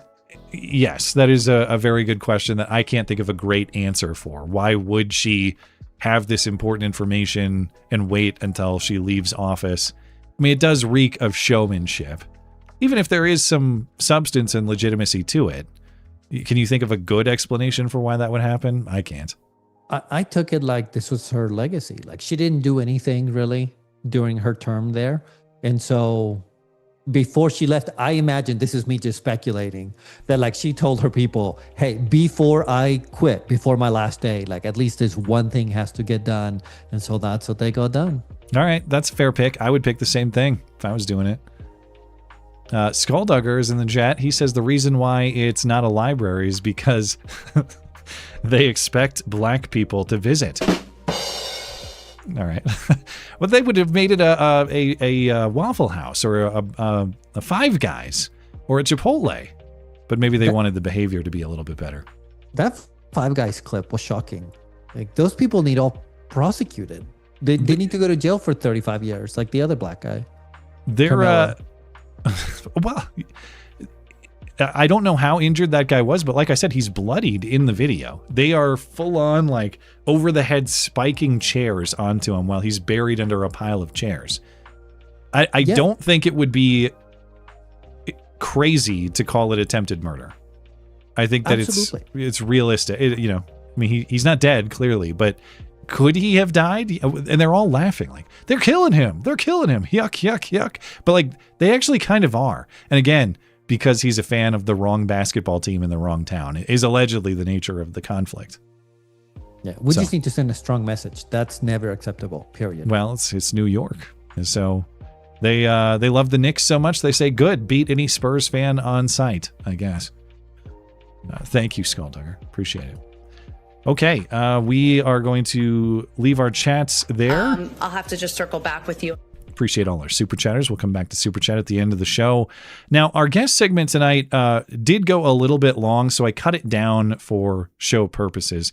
I saved the full version for linking later. It will be linked in the description for you if you want to see the full version after the show. But that's why you will see a few cuts in this segment. I just had to save a little bit of time. But our guest tonight is Foundring, a YouTube permaband musician who makes satire songs and recreates rarely performed long-lost ragtime music, which, yes, sometimes includes some bad words of the era. Many of his songs have gone viral, picking up millions of views. We talk about his origin story, why he appreciates ragtime history so much. Segment's about 27 minutes. We'll see you on the other side. Stand back and stand by.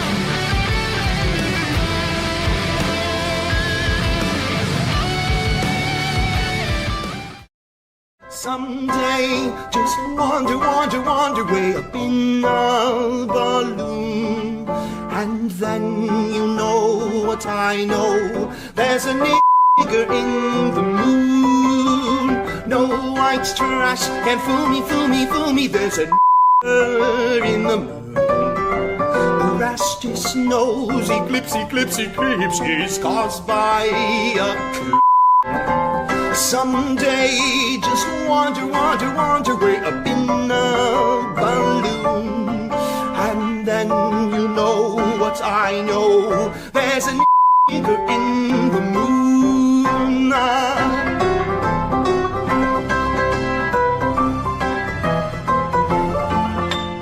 Welcome back. Our guest tonight is ragtime pianist, music historian, and satirical songwriter Kylan of the now perma-banned YouTube channel Foundring.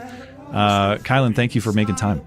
Hey, it's my absolute pleasure. I really appreciate you guys and what you do, and very cool to be able to share my story. And I think a lot of people can probably relate, having gone through similar things in their careers, especially with the online world today that we live in. So I can relate to the lyrics. Yeah.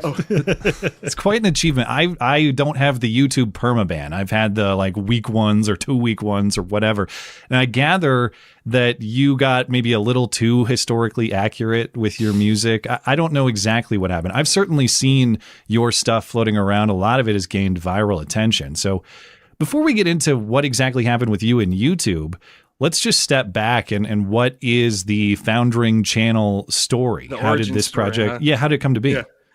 Well, I'm a musician, trained classically, born in California, and I went to a music conservatory, and I didn't like what I was seeing in terms of people were really pigeonholed into doing classical straight, which I love the classical stuff, or straight jazz. And I sort of have this strong connection, I feel, to America's real traditional form of music, which is called, some people call ragtime, but it has a lot of other names and vibes. I'm sure a lot of people know the honky tonk ice cream truck kind of jingles that a lot of people associate with ragtime, but it's actually a very diverse and intricate and really fascinating and appealing style of music that is still infecting popular media today. So when I was a kid, I grew up playing Mario, and Koji Kondo, who wrote the music to the Mario games, the early 80s, 90s Super Nintendo, regular Nintendo games, really based his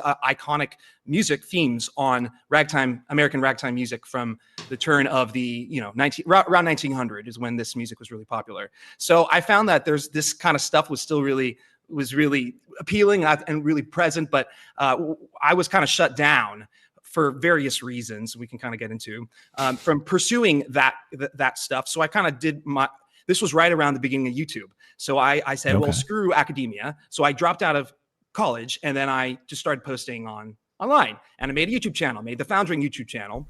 And so this goes back quite a while then. What's when you say the start of YouTube, you're talking what, 2006 or something? Yes. Wow. Okay, so you were an original on YouTube. I was an OG. In fact, I was the first person really to put up a lot of the ragtime piano stuff. And this was actually when it was YouTube, right? Maybe Google was in the process of purchasing it, but it was just some dude could put their camera up and the quality wasn't great, and you could just show whatever you wanted. Yeah. And there was something very fresh and exciting about that. So I had my rosy tinted glasses, and I was optimistic that the internet was actually going to be a level playing field. And little did I know that was not the case, and that the nefarious machinations, the people that want to control the conversation, as it were, really got their tendrils into big tech pretty early on. So when I started posting these ragtime, what we call stride piano, these old early jazz swing styles, I was also getting into listening to Alex Jones. You know that old story. It's like, oh yeah, I watched an Alex Jones documentary, and then the rest was history. So I started supporting Ron Paul. I donated to his campaign. This is like 2007. I mean, the old folks will remember that era. And I cut my teeth on that. And I was posting on Reddit, in like the conspiracy forums on Reddit. Back when Reddit was actually actually cool, there was a time. Yeah, you're going way back. I am going way back. Ancient history. I'm old, man. And so I started writing songs that were not very controversial, especially in retrospect, but they were anti-war songs. They were anti-Iraq war. They were, I was not a fan of Bush.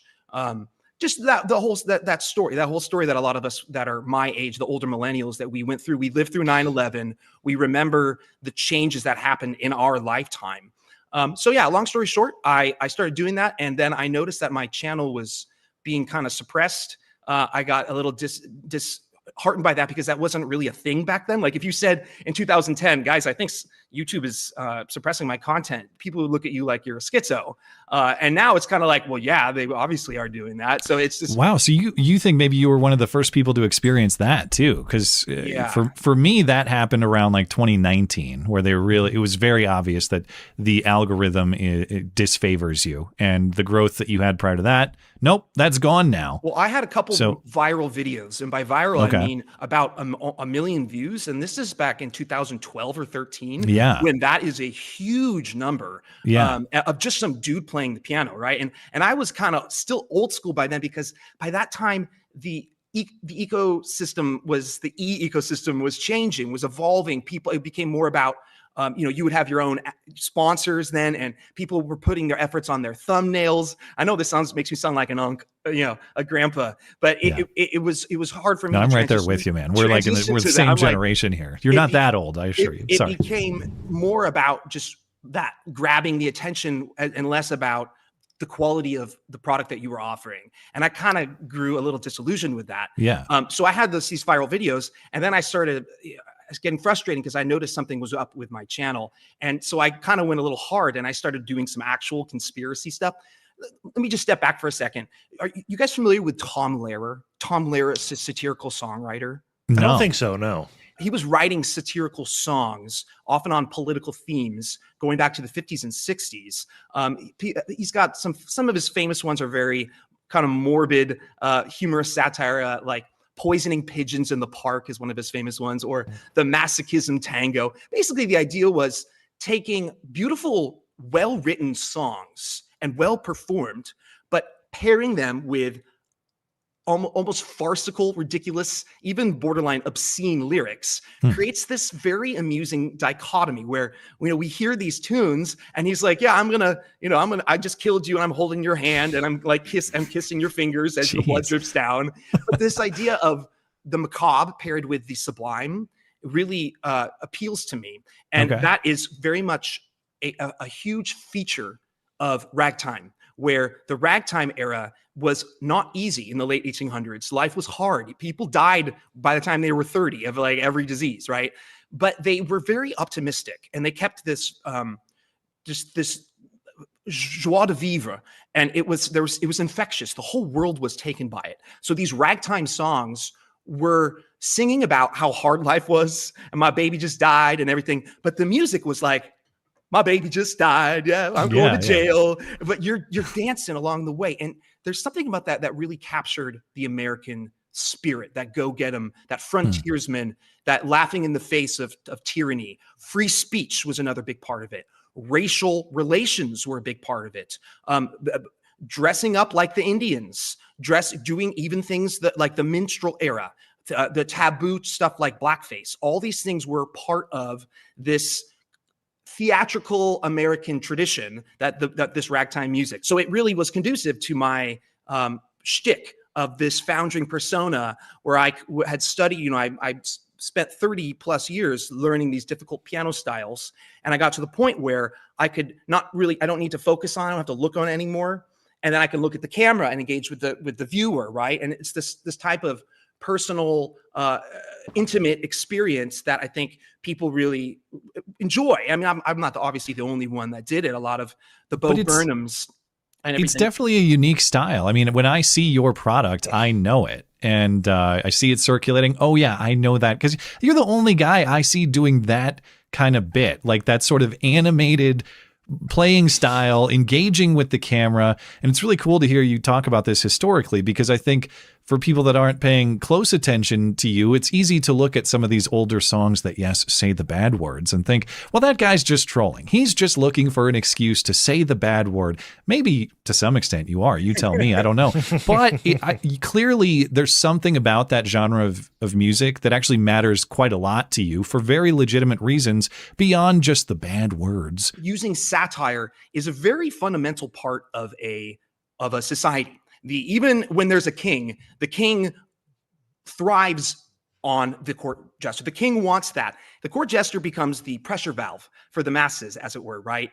And this idea that you can make fun of the king to his face and not get your head chopped off, that's really important. So I feel like when we have this up and down of tyranny over the years, we just saw it with the COVID era. They really went after the satire folks, the jesters, the folks that are using the arts to challenge the status quo, when they've been trying to create this illusion that, oh, you know, the artists, they're the counter people, but they're like, yeah, mask up and get the shot and all that stuff. There were very few artist types that resisted any of that. I mean, that's just one example over the years, right? So this notion of our cultural musical heritage is a really important part of a culture's identity. Now, as I was complaining about getting censored by YouTube back in the day, which was true, I will also say that, give it credit, that it enabled me to have at least a little bit of semblance of a music career in ways that I wouldn't have otherwise, in that first, I was introduced to the ragtime scene. And yes, there are professional ragtime people that are still going, playing at festivals. Through that ragtime scene, I got picked up by the band Postmodern Jukebox. And I love those guys. Yeah. So that's awesome. Yeah. So PMJ, I was one of the original touring members of PMJ. I know. Yeah. I'm going to look you up there. 2000. Yes. So I toured the world many times with PMJ as their touring pianist until COVID. For those that don't know, PMJ does swing interpretations, all different styles of popular music. So pop music today, Taylor Swift, Justin Bieber, they'll take these songs that you might find, if you don't like pop music, you might find distasteful, and then it makes them palatable. I toured the world, and what I discovered was, yes, the audiences loved our performances of American pop music in jazz styles. They love that. But what they went crazy for was perfect because of my classical music training. I grew up obsessed with Bach, Beethoven, Mozart, Rachmaninoff, Edvard Grieg, all these incredible European classical composers. Yes, I liked ragtime, but I was obsessed with Tchaikovsky, Shostakovich.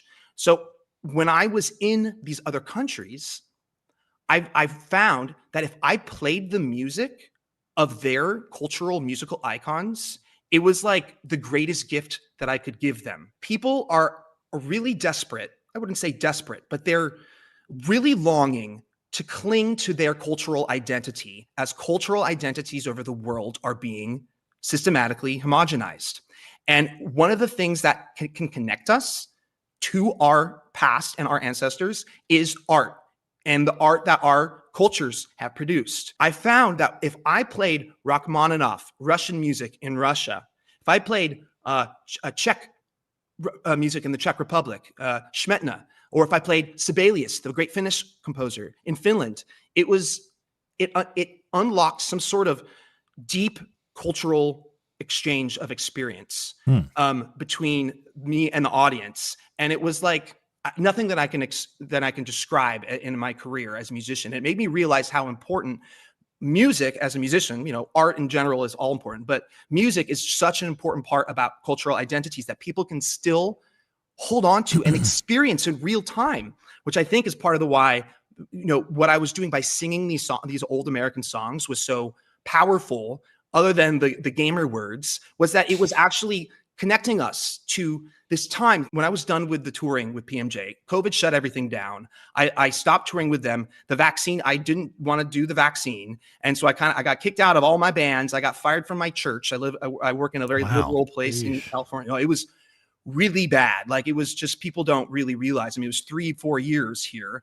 I was fired from teaching kids how to sing because I wanted them to be able to take their masks off while I taught them. And I got fired for asking that. So I got fired like half a dozen times. Wow. And it was really bad.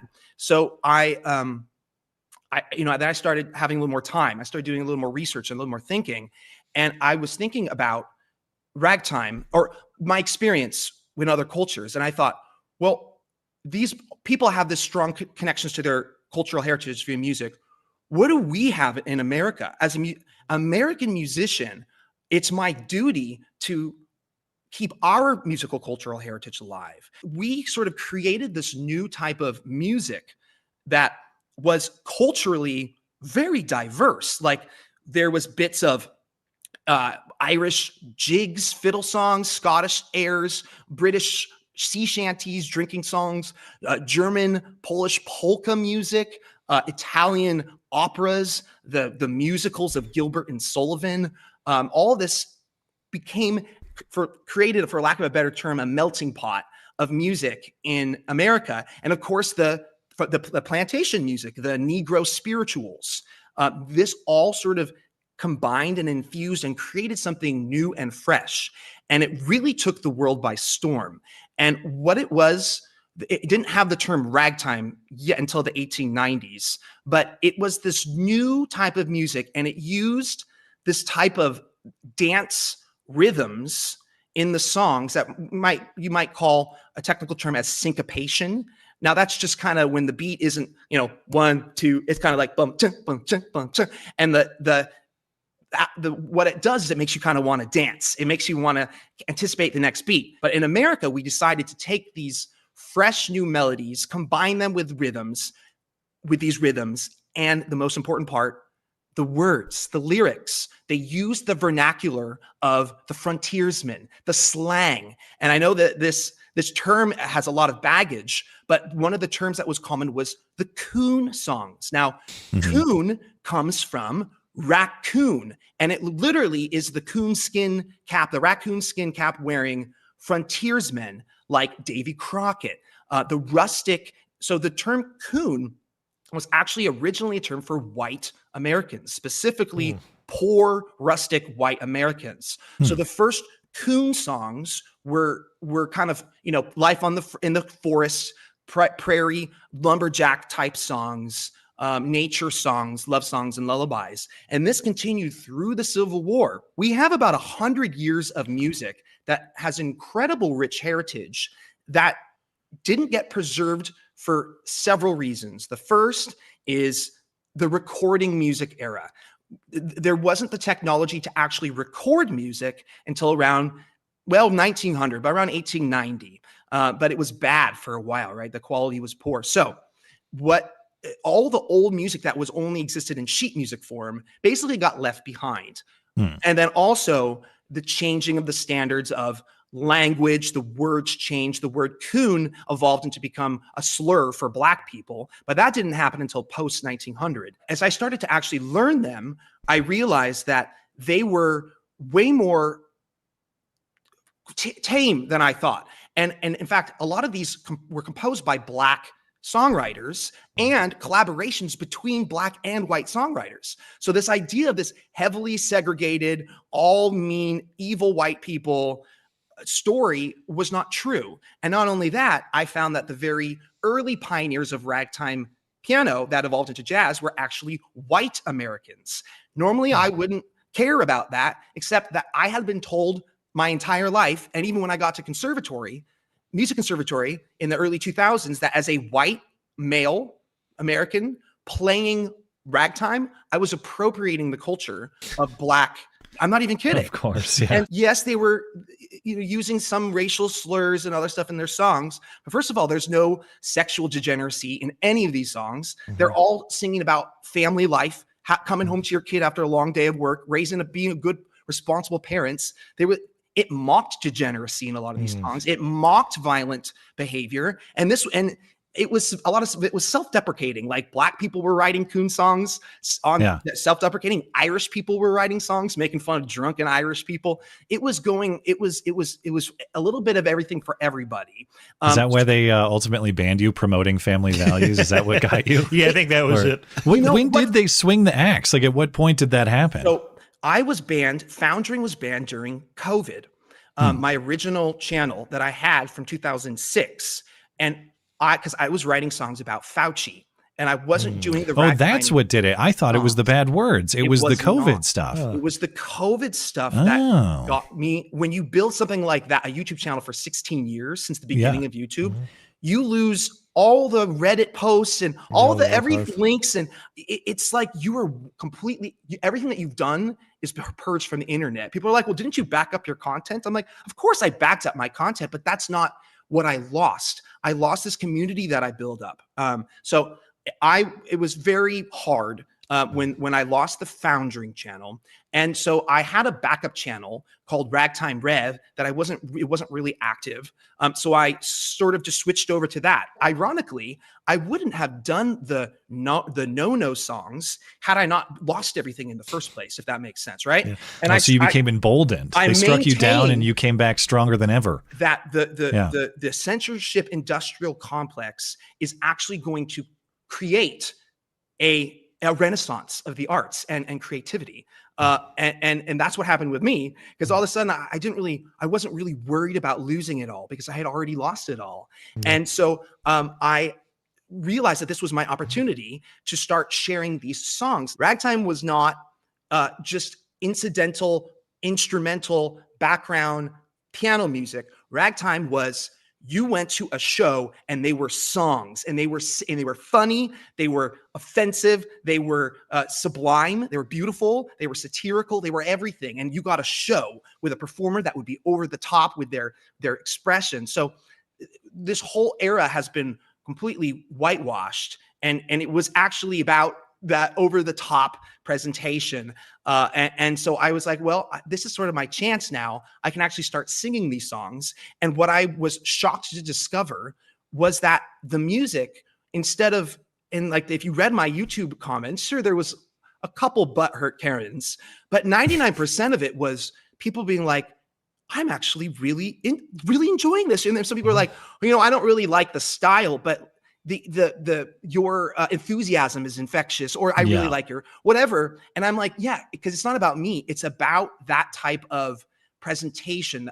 It unlocks something in us. So this notion that these songs are the most horrific, terrible thing, because I literally just got fired over them again like a couple months ago when my channel got nuked. So I was surprised, but pleasantly so, at how much of a response there was to not just the shock value. Sure, there were some edgelords being like, "Oh, he sung the N-word" or whatever, but for the most part, people are like, "Well, he did that," but then I realized that it wasn't so bad, or it wasn't as compared to Cardi B or like WAP or like or gangster rap today. I'm listening to these lyrics and they're kind of like, it's a Black dude singing about how he loves his little baby boy. And yes, I was obviously doing it to be provocative, but I was also doing it because I was genuinely passionate about preserving this music in this era. You've done some original songs, and one, I don't think Matt knows this, you did, is about a recurring character on our show, and that's a gentleman by the name of Will Stansel. And I thought that was you have a Will Stansel He has song? a Will Stansel song. We should play it at the end of this or something. We'll use that to play it out. Yeah, we'll play out this segment. I didn't know there was a second one, so that's good. Well, okay. So I'm a meme. So that's like what I do. It's like I'm a meme guy too. And people,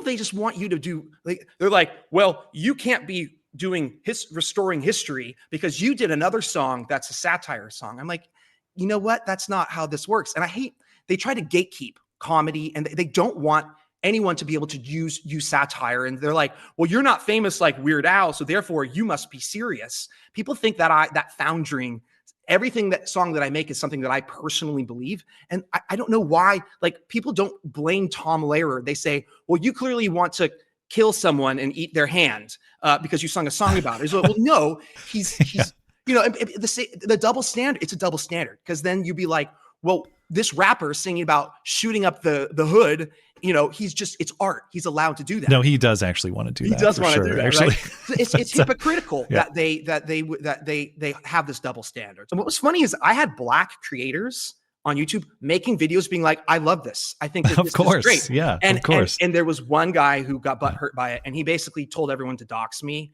and they did, and I got fired basically the next day. And then YouTube deleted my channel basically the next day after that. So they took my channel with almost 100,000 subscribers. That was my backup channel. And here's the rub, because they couldn't get me for breaking any rules because I was singing historical music, and I was doing an actual pretty valuable service, I think. Yeah. So they got me on ban evasion. They got me on circumvention. Of course, yeah. So evading the Fauci stuff. Evading the Foundring COVID era, even though those rules don't exist anymore. Yeah, you can you can say straight up the vaccine didn't work, never worked. It was all a scam. Look, I'm getting away with it right now. Here I am. I realized that the COVID thing, sure, it was about a wealth transfer and a lot of that. It was more about a permanent excuse to go after the dissidents. This idea that we all have to be so hypersensitive and this racial identity politics that replaced that. I feel like it replaced all the best parts. I'm not saying that we go back to wearing hoods and all that. I'm saying that we should be allowed to have these type of satirical observations and humor and comedy, and that the reason why they come for folks like us is because those things actually unite people, and they want us fighting blacks versus whites, men, women, old, young, yada, yada, yada. So that's my story, and I'm sticking to it. We are out of time, but man, I had no idea the Foundring story was this deep.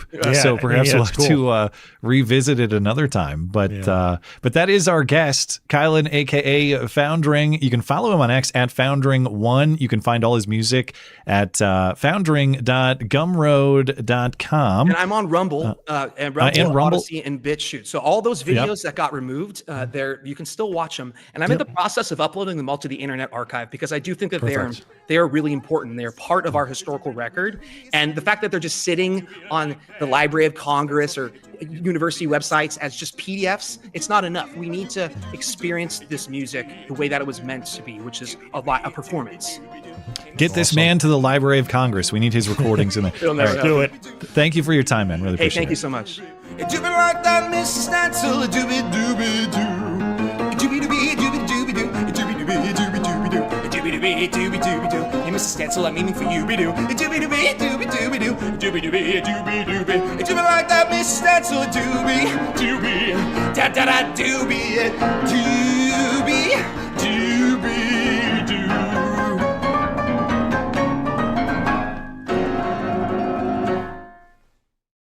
Who gives a crap? I don't care.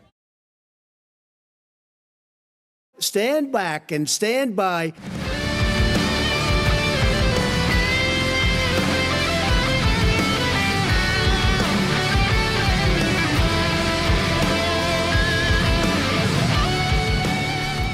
Thanks again to our guest, Kylan, a.k.a. Foundring. Find his music and his MIDI talents on X at Foundring1 and on Rumble.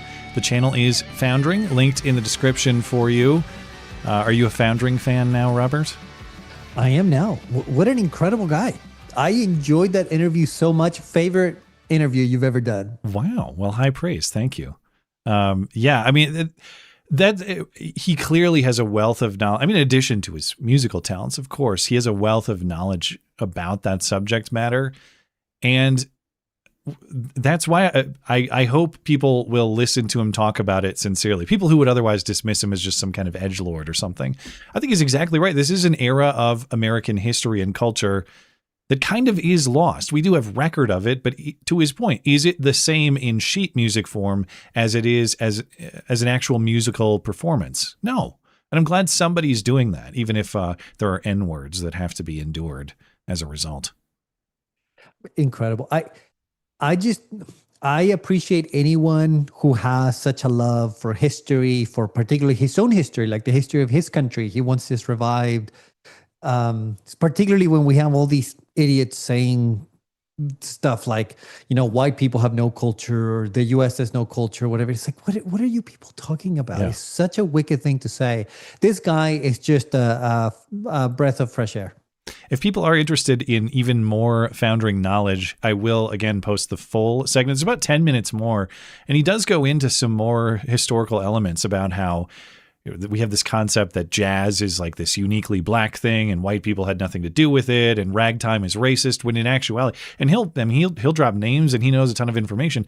There was a lot of white and black cooperation and even, yes, interracial fun making, as in like black people wearing whiteface, white people wearing blackface, mockery of each other while cooperating in this musical genre that was really, it was about performance too. I mean, like he's saying, this is a show at the time. It's not just like an MP3 that you play or, you know, a CD that you put in your car a couple decades ago. At the time, there wasn't really recorded music. And so when you go to listen to these things, it's a show event for you. And it's, you don't think about those sorts of things, how entertainment used to exist in that way. And for people who are offended, I think he's exactly right. Listen to whatever the rap hit of the day is and count the N-words and tell me how this is somehow out of line. I guess because he's white. That's why it's out of line.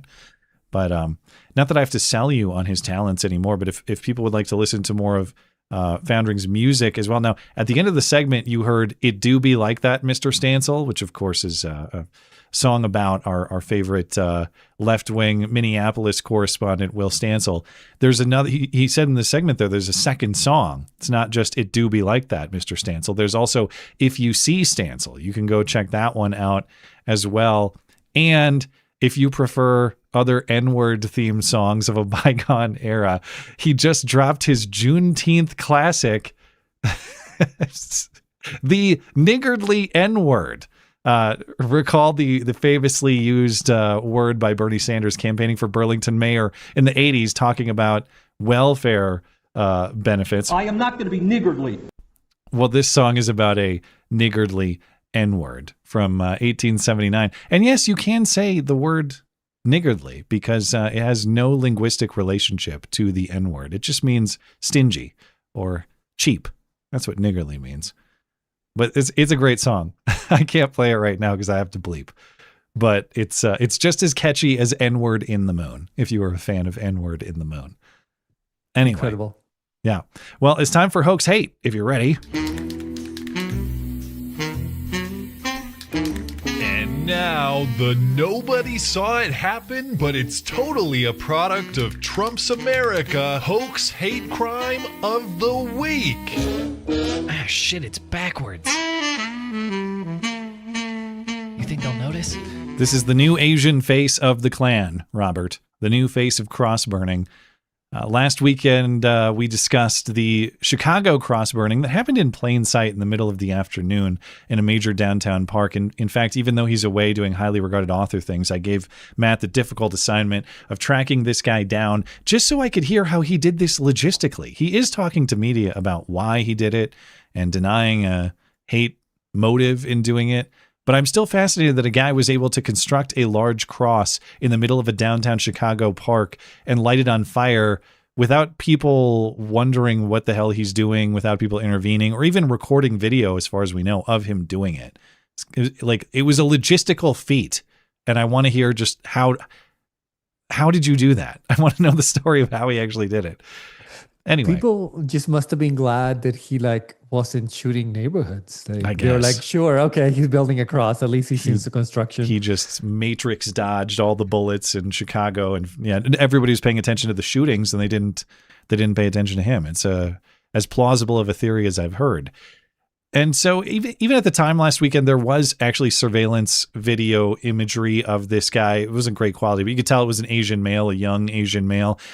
That suspect is now identified because, as far as I gather, he identified himself to local media. He sent a video confession to local NBC Chicago, and then he did an interview with that station, which we'll get to in a moment. But the suspect's name is 21. He's 21, as I mentioned. It's Merlin Liu is his name. And he's also apparently gay. At least people are saying, though I haven't seen confirmation of that. But he's a gay Asian college student at the University of Illinois, Chicago. He's a senior there. Excuse me. He's the guy who did this cross burning. He's now charged with multiple felonies, including hate crimes. He was booked and released from jail on Thursday. Judge says his only conditions of release, he's not allowed to buy or possess fire-starting materials, no wood or kerosene. But other than that, get out of here, you little scamp. And no more hijinks, okay? But Lou said he decided on the cross burning. He did this all as an anti-Trump protest on a whim, which is why he apparently put a MAGA hat on top of the burning cross. Now, in the original video, I couldn't see that, but I guess there was a little red. It wasn't a MAGA hat, but it was a red hat, a blank one, meant to symbolize MAGA, which I still don't get. We'll hear from him. I should just play his interview, but if it's anti-Trump, you're burning a cross with a red hat on top, I guess to burn the Trump hat is what he's thinking. I don't know. He says he has no knowledge of, he had no prior knowledge of the context or significance of the burning cross as a symbol, no understanding of its association with the KKK and anti-black racism. He says in no way did he intend this cross burning as any type of hate crime. This was the startling and offensive scene in Grant Park last Tuesday, a burning cross, a symbol for centuries that has represented racism and hatred. How did you land on a burning cross? It came up to my head one day. Last week, Lou sent this scripted video to NBC claiming responsibility for the cross burning, but saying he had no affiliation with the Ku Klux Klan, apologizing to those who were offended. In the video, he also criticized President Trump. I don't want to wait till his term ends. I don't want to wait until he may or may not get impeached. I want him gone right now. On that video, are you threatening him? No. You say that you think that he should be brought to an end. I said he deserves to stand trial to the American people. I put a red hat to signify the MAGA hat. Lou says he was protesting what he calls MAGA Christian nationalist supporters and the Trump administration ruling class. Did you make it all the way through almost 4 years at UIC without somebody teaching you that a burning cross is one of the most divisive symbols in America? But no, it's the symbol of the Ku Klux Klan. I mean, that really is where it started. Nobody ever taught you that? No, you never read it in a history book? Nobody? No. I just saw the Wikipedia page with the movie with the, I think it's called Under One Nation or something like that. The Birth of a Nation is a famous 1915 silent film that romanticized the KKK and showed a cross burning. Was it a hate crime? No, for sure not. In no way possible was that a hate crime. I do understand why it was interpreted that way, and I apologize for that, but no, the intent was not there. I don't want to hear any more of these lies. I didn't know the significance of cross burning. I just happened to go to the Wikipedia page of Birth of a Nation, and I guess I didn't investigate. Is there a cross burning shown on the Wikipedia page? Because clearly he's not saying I watched the movie, because if he did, there's no escaping the movie without seeing the Klan. Yeah. No, I think he means after the fact. Like when people were like, yo, why did you do a burning cross? And he was like, oh, shoot, let me put burning cross on Wikipedia. And then he's okay. Yes. I believe him 1,000,000%. I am 1,000% confident he's telling the truth. That is a dumb kid who is so dumb and poorly educated. He literally had no idea about anything. 1,000,000%. This kid is telling the truth. Yes. You think he had no knowledge? To me, well, I guess there are holes in my theory. Okay. When I look at this, I think obviously someone who wanted to stir up racial division, hoax a hate crime in the way that we usually see it. But what I can't explain, if that was his intent, why turn himself in and why do this whole show? Why wouldn't he? Because he didn't get caught by police, unless maybe he knew that police were about to catch him and he wanted to get out ahead of the story. But if he was doing the traditional hoax hate thing, the way he handled it with the media doesn't make a lot of sense. So maybe you're onto something. I don't understand what he's doing, to your point. I don't have a good explanation for it. But here's the thing that people are asking that I'm kind of warm to, without any evidence beyond just what it looks like circumstantially. People are wondering if he's a Chinese asset who is sowing division for the purposes of the Chinese Communist Party. And I'm not sure if he's an American citizen, if he's US born, if he's from China. He has a Chinese name, looks Chinese. But to me, that would be a plausible motive on the hoaxing, is like, I'm just stirring up racial tension in Chicago as a means to generate chaos in the United States on behalf of Chinese communists. That makes sense to me. But the story that he did it on his own behalf as a traditional hate hoax is, maybe it doesn't line up. Maybe, I don't, if he's not a Chinese asset, maybe he is just that big of an idiot. Yeah, no, that interview, I feel 1,000,000% confident. Like, that kid knew zero things about anything, which is why the interviewer is like, you really have never heard about burning crosses? And he's like, I just looked it up on Wikipedia. Well, we are graduating a massive population of absolute retards from our college campuses. So that tracks too. Mm-hmm. Maybe you got it. I don't know. This is the aftermath. I kind of love this, that the kid is so uninformed. He's like, I just came up with this brand new idea. What if I burn a cross? Maybe if he's not a Chinese asset. So your theory is that he's so done that you buy that he hates Trump, like, authentically. Yes. Million. Okay. And he just thought, what could I do to protest Trump? And if we take him at his word, he hates Christian nationalism, or he views it as a threat. So that was, it's not a KKK thing. I'm just burning a cross as a middle finger to followers of Christ. That's what he's doing. Absolutely. Okay. He was like, this is anti-Christian, anti-Trump, and everyone else gasped. And he was like, wait, what? Well, when he says there's no hate motive, I don't see a way around that, though, because there must be. If you're saying, I did it because I hate Christian nationalism, or I view it as a serious threat, so I wanted to put up an anti-Christian display. I mean, I get that there's no direct victim. It's not a hate crime as in like, hey, a Christian man, I dislike you, punch. It's putting up a display that necessarily entails a public risk, a safety risk in the form of the fire, that is done through an anti-Christian message. So I don't understand. If we take him at his word, it was absolutely a hate crime done with hateful intent to intimidate or express disapproval of people of a particular faith. So I don't know how he walks his way out of that. But this was in Chicago, right? They won't prosecute that. Like, if they realize, oh, this was anti-Christian, they'll drop the charges.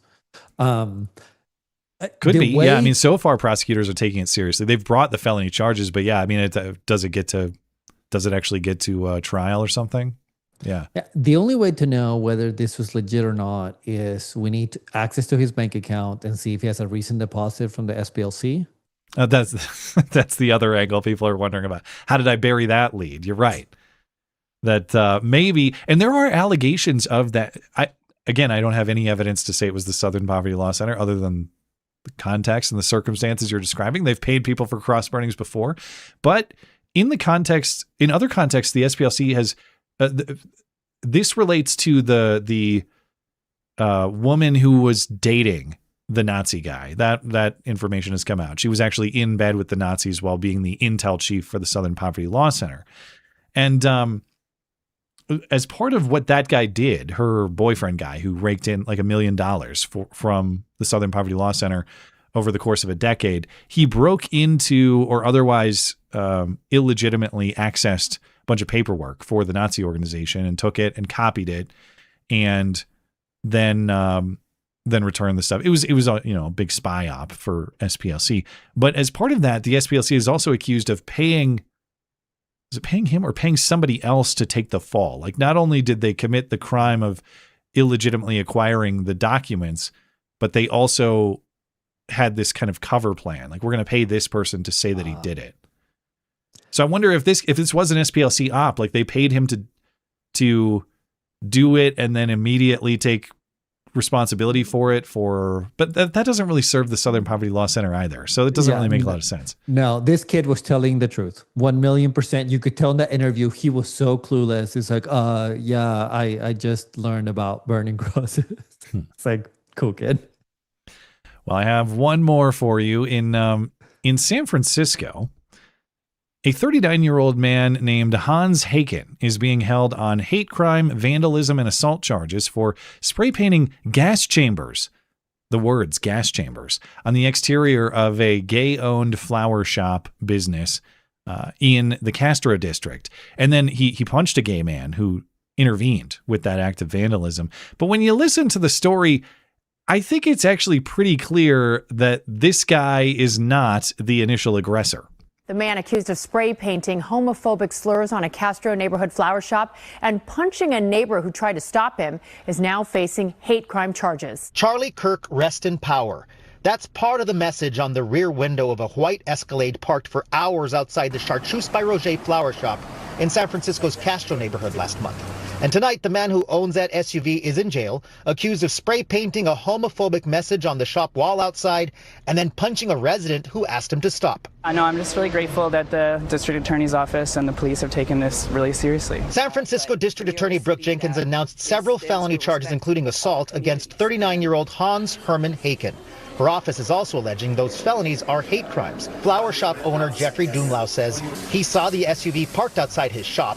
At some point, someone allegedly threw eggs at the SUV windshield. That's what seemed to anger Haken, who then allegedly started spray painting a message that's so inappropriate we have to blur it. Justin Donnelly lives just upstairs from the flower shop. I heard the sound of a spray paint can shaking and saw him spray painting on the wall, and I decided, for whatever reason, that I wasn't going to put up with that.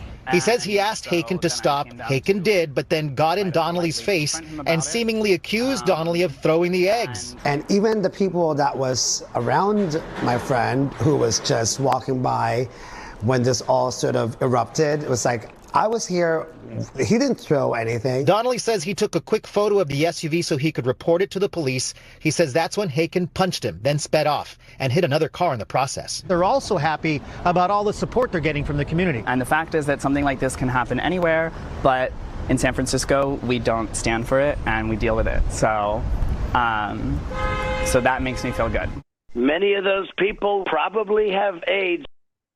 You have a theory of the case, Robert? Everyone in that story was so aggressively gay. Like, there's a lot of like normal gay people, but like not in that story. Anyway, but those people don't have to prove to the state of California that they're gay to get their business deal. Yeah, they're certifiably gay, certified on site. But I don't understand why we're jumping to the conclusion that this is homophobic. Like, if I hate a guy who happens to be gay, so like, is it illegal for me to do anything against that guy because he is gay? Yeah. You know what I mean? That's kind of the implication. And the story, they are denying that they had anything to do with this mysterious egging, as in the original act of vandalism, granted low-grade vandalism, but who knows? It was just a mysterious egging that happened to this car. If they were involved in the initial act of aggression at all, which I guarantee you 100% they were, then this guy has a pretty valid reason to hate them. And to your point, he didn't write, "You guys are gay." He wrote, "Gas chambers." That's all. Heil Hitler, baby. And you may find that distasteful, but it's very plausible. He means gas chambers for egging my car, you jackass, which I'm very confident is what happened here. So, to review the facts a different way, these are the same facts, just presented a little bit differently from how this story was organized. This guy's car is parked outside of a gay business, which, for all we know, he has no association with or knowledge of this business. There's no demonstration that he intentionally parked his car provocatively outside of a gay business, which I guess in San Francisco, every other business you park in front of is probably gay. But I would bet, if I was making a guess, this is just a guy who has a message on his car about mourning Charlie Kirk. Hey, onward Christian soldiers, R.I.P. Charlie Kirk. That's what we saw in the back of that SUV. And it's parked out there for a little while because this guy's doing who knows what. He's out to dinner. He's getting breakfast, whatever's going on. But there's no demonstration that what he did here was illegal parking. They say he was parked out there for hours. But was it in violation of the parking terms of the city of San Francisco? Because you didn't say that. And then what happens? His car gets egged by someone unknown. We have no idea who did it. The people who actually are in this building and in this business that had been monitoring this car for so long because they know how long it's been there. No idea who egged it, though. I can't imagine. Who knows? And then they act like this friend who, this other guy who actually confronted him. So His car gets egged again by mystery people and not these two. He reacts, probably it doesn't give you the right to vandalize a business. Okay. He doesn't get to respond. It's still a crime what he did, an act of vandalism, but it explains why he would do it.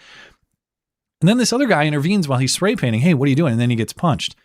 But the way they present it is like, oh, it was just my friend who happened to be walking in the area. It was like, what are you doing? Oh, I got punched. No, that's, it's not just his friend. All right. Where does this guy live? He lives in the apartment above the shop. What are the odds that he has a very close connection with the shop owner? What are the odds that maybe they live together? What are the odds that they share a lot of things up there? Dicks. Stuff like that. Meaning you both have reason to cover for each other. So is that what we're witnessing here? Is just these they act like it's incidentally, like they have some incidental relationship. Oh, I just saw my friend walking around. Why is your friend just walking around? Okay. He's not. He's actually been there the whole time. He lives in the apartment above the shop. He almost certainly threw the initial eggs that caused this whole controversy. And then he's out there trying to intervene in a way that resulted in some sort of physical altercation. But to your point, this was not a hate crime in conception. Whatever happened here, these gays absolutely committed an act of aggression against this guy. He responded in a way that is, yes, a crime itself. But he did not go and spray paint gas chambers on this building because he hates gays. He did it because they did something to him, an act of aggression themselves in the first place. They started the vandalism. He responded with vandalism. It doesn't excuse his crime, but it didn't come out of nowhere just because he happened to see gay people in the gayest neighborhood of San Francisco, the gayest city in the country, outside of maybe West Hollywood or something like that. And in Chicago, the cross burner was released with very minimal terms. This guy, get this, Robert, he's held in prison still, and he's held in jail. Well, he's held in jail until his next court hearing, which is next month. So this guy committed an act of vandalism. Sure. I don't think that it's unreasonable to say that there should be a charge for that, depending on the cost of the damage. I mean, maybe that's even a felony act of vandalism. I doubt it, because it's just paint over it kind of thing. But yeah, there's a crime there. People get released for all sorts of serious crimes in San Francisco. This guy committed some low-grade vandalism, and he's being held for weeks ahead of additional court dates at a trial and all this stuff. They act like this guy's an accused killer or something like that. But the reason I know the story went down this way is because of the look on this guy's face. All right. Oh, I just decided for whatever reason that we don't put up with that kind of stuff around here. He's doing the Foundring showmanship, right? Looking into the camera. He's acting like he's just some uninvolved bystander, but he's got this almost rehearsed bit to play to the audience, letting them know, wink, wink, I got that hateful guy out of our city. You know that he is doing a bit here. He's playing a character almost. Even the line, I heard this spray painting. No, you didn't. Yeah. You were watching, dude. You were like, if you even had the dryer in your house going on, you can't hear the spray can 2 stories below you or whatever. Like, it's such nonsense. It's such nonsense. And if you were truly just an uninvolved guy who witnessed the spray painting, there's no if I just saw someone committing an act of vandalism on property unrelated to me, I would just call the police. Like, why would I risk my own bodily safety to intervene in an act of relatively petty vandalism? Just be like, all right, that's a matter for police to resolve. I get why you would call the police, but why would I go make some bold intervention if I actually had no connection to this person? It's because he had a prior connection, because he saw the car, is pissed off at the car, egged the car, and wanted to commit additional acts of aggression against this person. That's why he intervened. Yeah, I mean, we're supposed to believe that half a dozen hobos poop on that very sidewalk every day. Yeah. But over the sound of the farts and poops, he heard the spray can and he was like, oh no, I'm intervening here. Like, this is nonsense. This is the least disgusting display that San Francisco has seen in years. This is the most sensible thing to come out of the city of San Francisco in decades at this point. Absolutely. You know, this is the kind of story that radicalizes me because of the two-tier justice system. Like, if the exact same situation had happened, but the quote-unquote victim, no, I mean, there really was a victim. I won't put quotes. If the victim here was straight, the guy who did the spray painting would have been charged with a misdemeanor. He would have been arrested and been let go immediately, and that would be that. And that's what should have happened in this case. But because they are gay, this guy is being charged with multiple felonies. His life is ruined. Like, this is not justice. No. All of this stemmed from the fact that these gays cannot stand seeing a message in their city that they disagree with. They could not tolerate a car parked on the street with some political messing they didn't like. Yep. You would And think the city car supports said them. kill the gays. It was just like, hey, I like Charlie Kirk. That's all it said. You know, what's funny is if you wrote kill the gays on your car, it would be totally legal. So maybe lesson learned. I guess. I don't know. Well, maybe next time this guy is going to drive through San Francisco with updated messaging in his rear window. We'll see if he's been further radicalized by this sort of activity. Mm-hmm. But okay, we are going to. Well, that's all I got. So we'll get into Super Chat. We will call it a night. Let me pull that up and see what our chatters have to say. We're good over on Rumble. We'll give a refresh over on YouTube and Tippy. Give that a second. And okay, right. Okay, we got Tim. Okay, Tyler Green. You think Asian Bro is another SPLC plant? Maybe. Although, as we discussed, it doesn't line up. The way he handled it after the fact doesn't serve their interests. If he had been caught against his efforts, then it would make more sense to me. But yeah, I don't think that he is, but I would love it if, like, maybe the SPLC could, like, just send him like a tip, like, just for like his service. You know what I mean? Like, send him $100. Yeah. Send him a super chat. He deserves it, SPLC. Thank you, Tyler. Taker 610. I would have preferred that Lou explained that a right side up burning cross has no connection to the Klan. Damn, it's backwards. So if he did the upside down cross burning means something else, maybe. Maybe if he had invented a new display in that way. Oh, man. Donde 2K. Come on, Matt. It's not a presidential library. It's a presidential lie-berry. He's absolutely right. Is that how it's culturally pronounced? Lie-berry? Or maybe is it that Barry lies, as in Barack Obama? Barry lies. Barry. Maybe it's that. Maybe it's both. It's like what do you call those, like, two meaning jokes? Double entendre? Like a double entendre. Yeah. Clever. Yeah. Clever, Donde. Appreciate it. VV. Vandalism is illegal. Vandalizing a gay's belongings is extra illegal. That's exactly how this case played out. It's just... Yeah, I mean... I think reasonable people would say, yes, you can't just go. There's no such thing as like a defensive graffitiing. So no, you can't go do this to someone else's property. But why are we acting like this is the sort of crime that requires holding someone without bail? There's no mention of this guy having a prior criminal history either.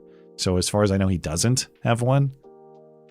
But locked up in jail for weeks because he wrote gas chambers on the side of a building? All right. Think of all the crimes that happen in San Francisco every day. Like people are to the point that they leave their cars unlocked, so people won't break your window as they break into the car. Have at it. Yeah. But if you spray paint something on a gay building, like, boom, you're done. I guess maybe he gets his pick of the jail cells though, because I imagine they're not very populated in there. They have like better, like, King Suite jail cell that he gets to sit in because you know there's not a lot of there's plenty of vacancy for him to have his choice, I guess is what I'm trying to say. I don't know what the San Francisco jail is like other than Alcatraz, which I've never actually been there. But in the event I have to return to San Francisco one day, which probably will at some point, regrettably, but I've never been to Alcatraz and I want to go check it out. I never actually went to the island to go see the old prison there. You ever been? No, but I have been to San Francisco a few times. And I will say, in my opinion, before it turned into what it is now, to me, San Francisco is the prettiest city in the United States. Like, it is just the most wonderful place, or it was. And I hate to see it be what it is today because no other city in the world quite matches up. It is very distinct in that way. And I'm not a huge fan of the architecture style and all that. I get why people like it. Of course, the Golden Gate is, and the Bay Bridge, and really all the bridges around the Bay they're such an incredible engineering feat. And I've been there many times in different parks looking at the Golden Gate in the morning. It's a great picture I have with my oldest son when he's about 2, and we're walking in a park there. You got the Golden Gate in the background, just iconic in that way. The whole place is not for me in terms of really like its climate and in terms of how packed everyone is. I can't live in such tight quarters with so many people, but I get why in its best state people would really love it. It's not for me, but I still get it. You know, it's got that distinct beauty about it. And I would move to a straight San Francisco. For sure. If Trump achieves that, then that's another one of those, like, I'll forgive everything else about this term. If you prosecute Fauci and you make San Francisco, you make it so people can spray paint a gay business in San Francisco and get charged with a petty misdemeanor and be fined $1,000 and sent on their way. America has been improved greatly. But it might require those gas chambers the guy was graffitiing about. All right, maybe just one. We'll take an S off of there, just one chamber. Okay, we hope we can prove the lesson easily. It doesn't require plural. Okay, I think we are all set. We're good on Rumble, good on YouTube and Tippy. Anything else you want to say before we're out of here tonight? No, this was a lot of fun. Thank you for having me. All right, well, thank you for the spot duty. Really appreciate it. And thanks to everybody for tuning in tonight. Thanks to our live chatters, super chatters for making the live show a success. If you're listening on demand later, thank you kindly as well for your support for the show. Thanks to Robert for sitting in for Matt tonight. We really appreciate that. Matt will be back on Sunday, as far as I understand. Thanks to our guest, Foundring. Find him on X at Foundring1, and on Rumble, the channel is Foundring. Those are linked in the description for you. And again, if you want to hear that full segment with Foundring, about 10 extra minutes, I will have that posted a little bit later, probably in an hour or two. That'll be up, and it'll be linked in the description of this stream for you. Thanks to producer Tim for his assistance. Thanks to VV for another chat there about San Francisco smelling like poo for multiple reasons, gay and homeless. Appreciate that. That's disgusting. MattChristiansenMedia.com for all things show related. I'm back on Wednesday night. Hope to see you then. Have a great night.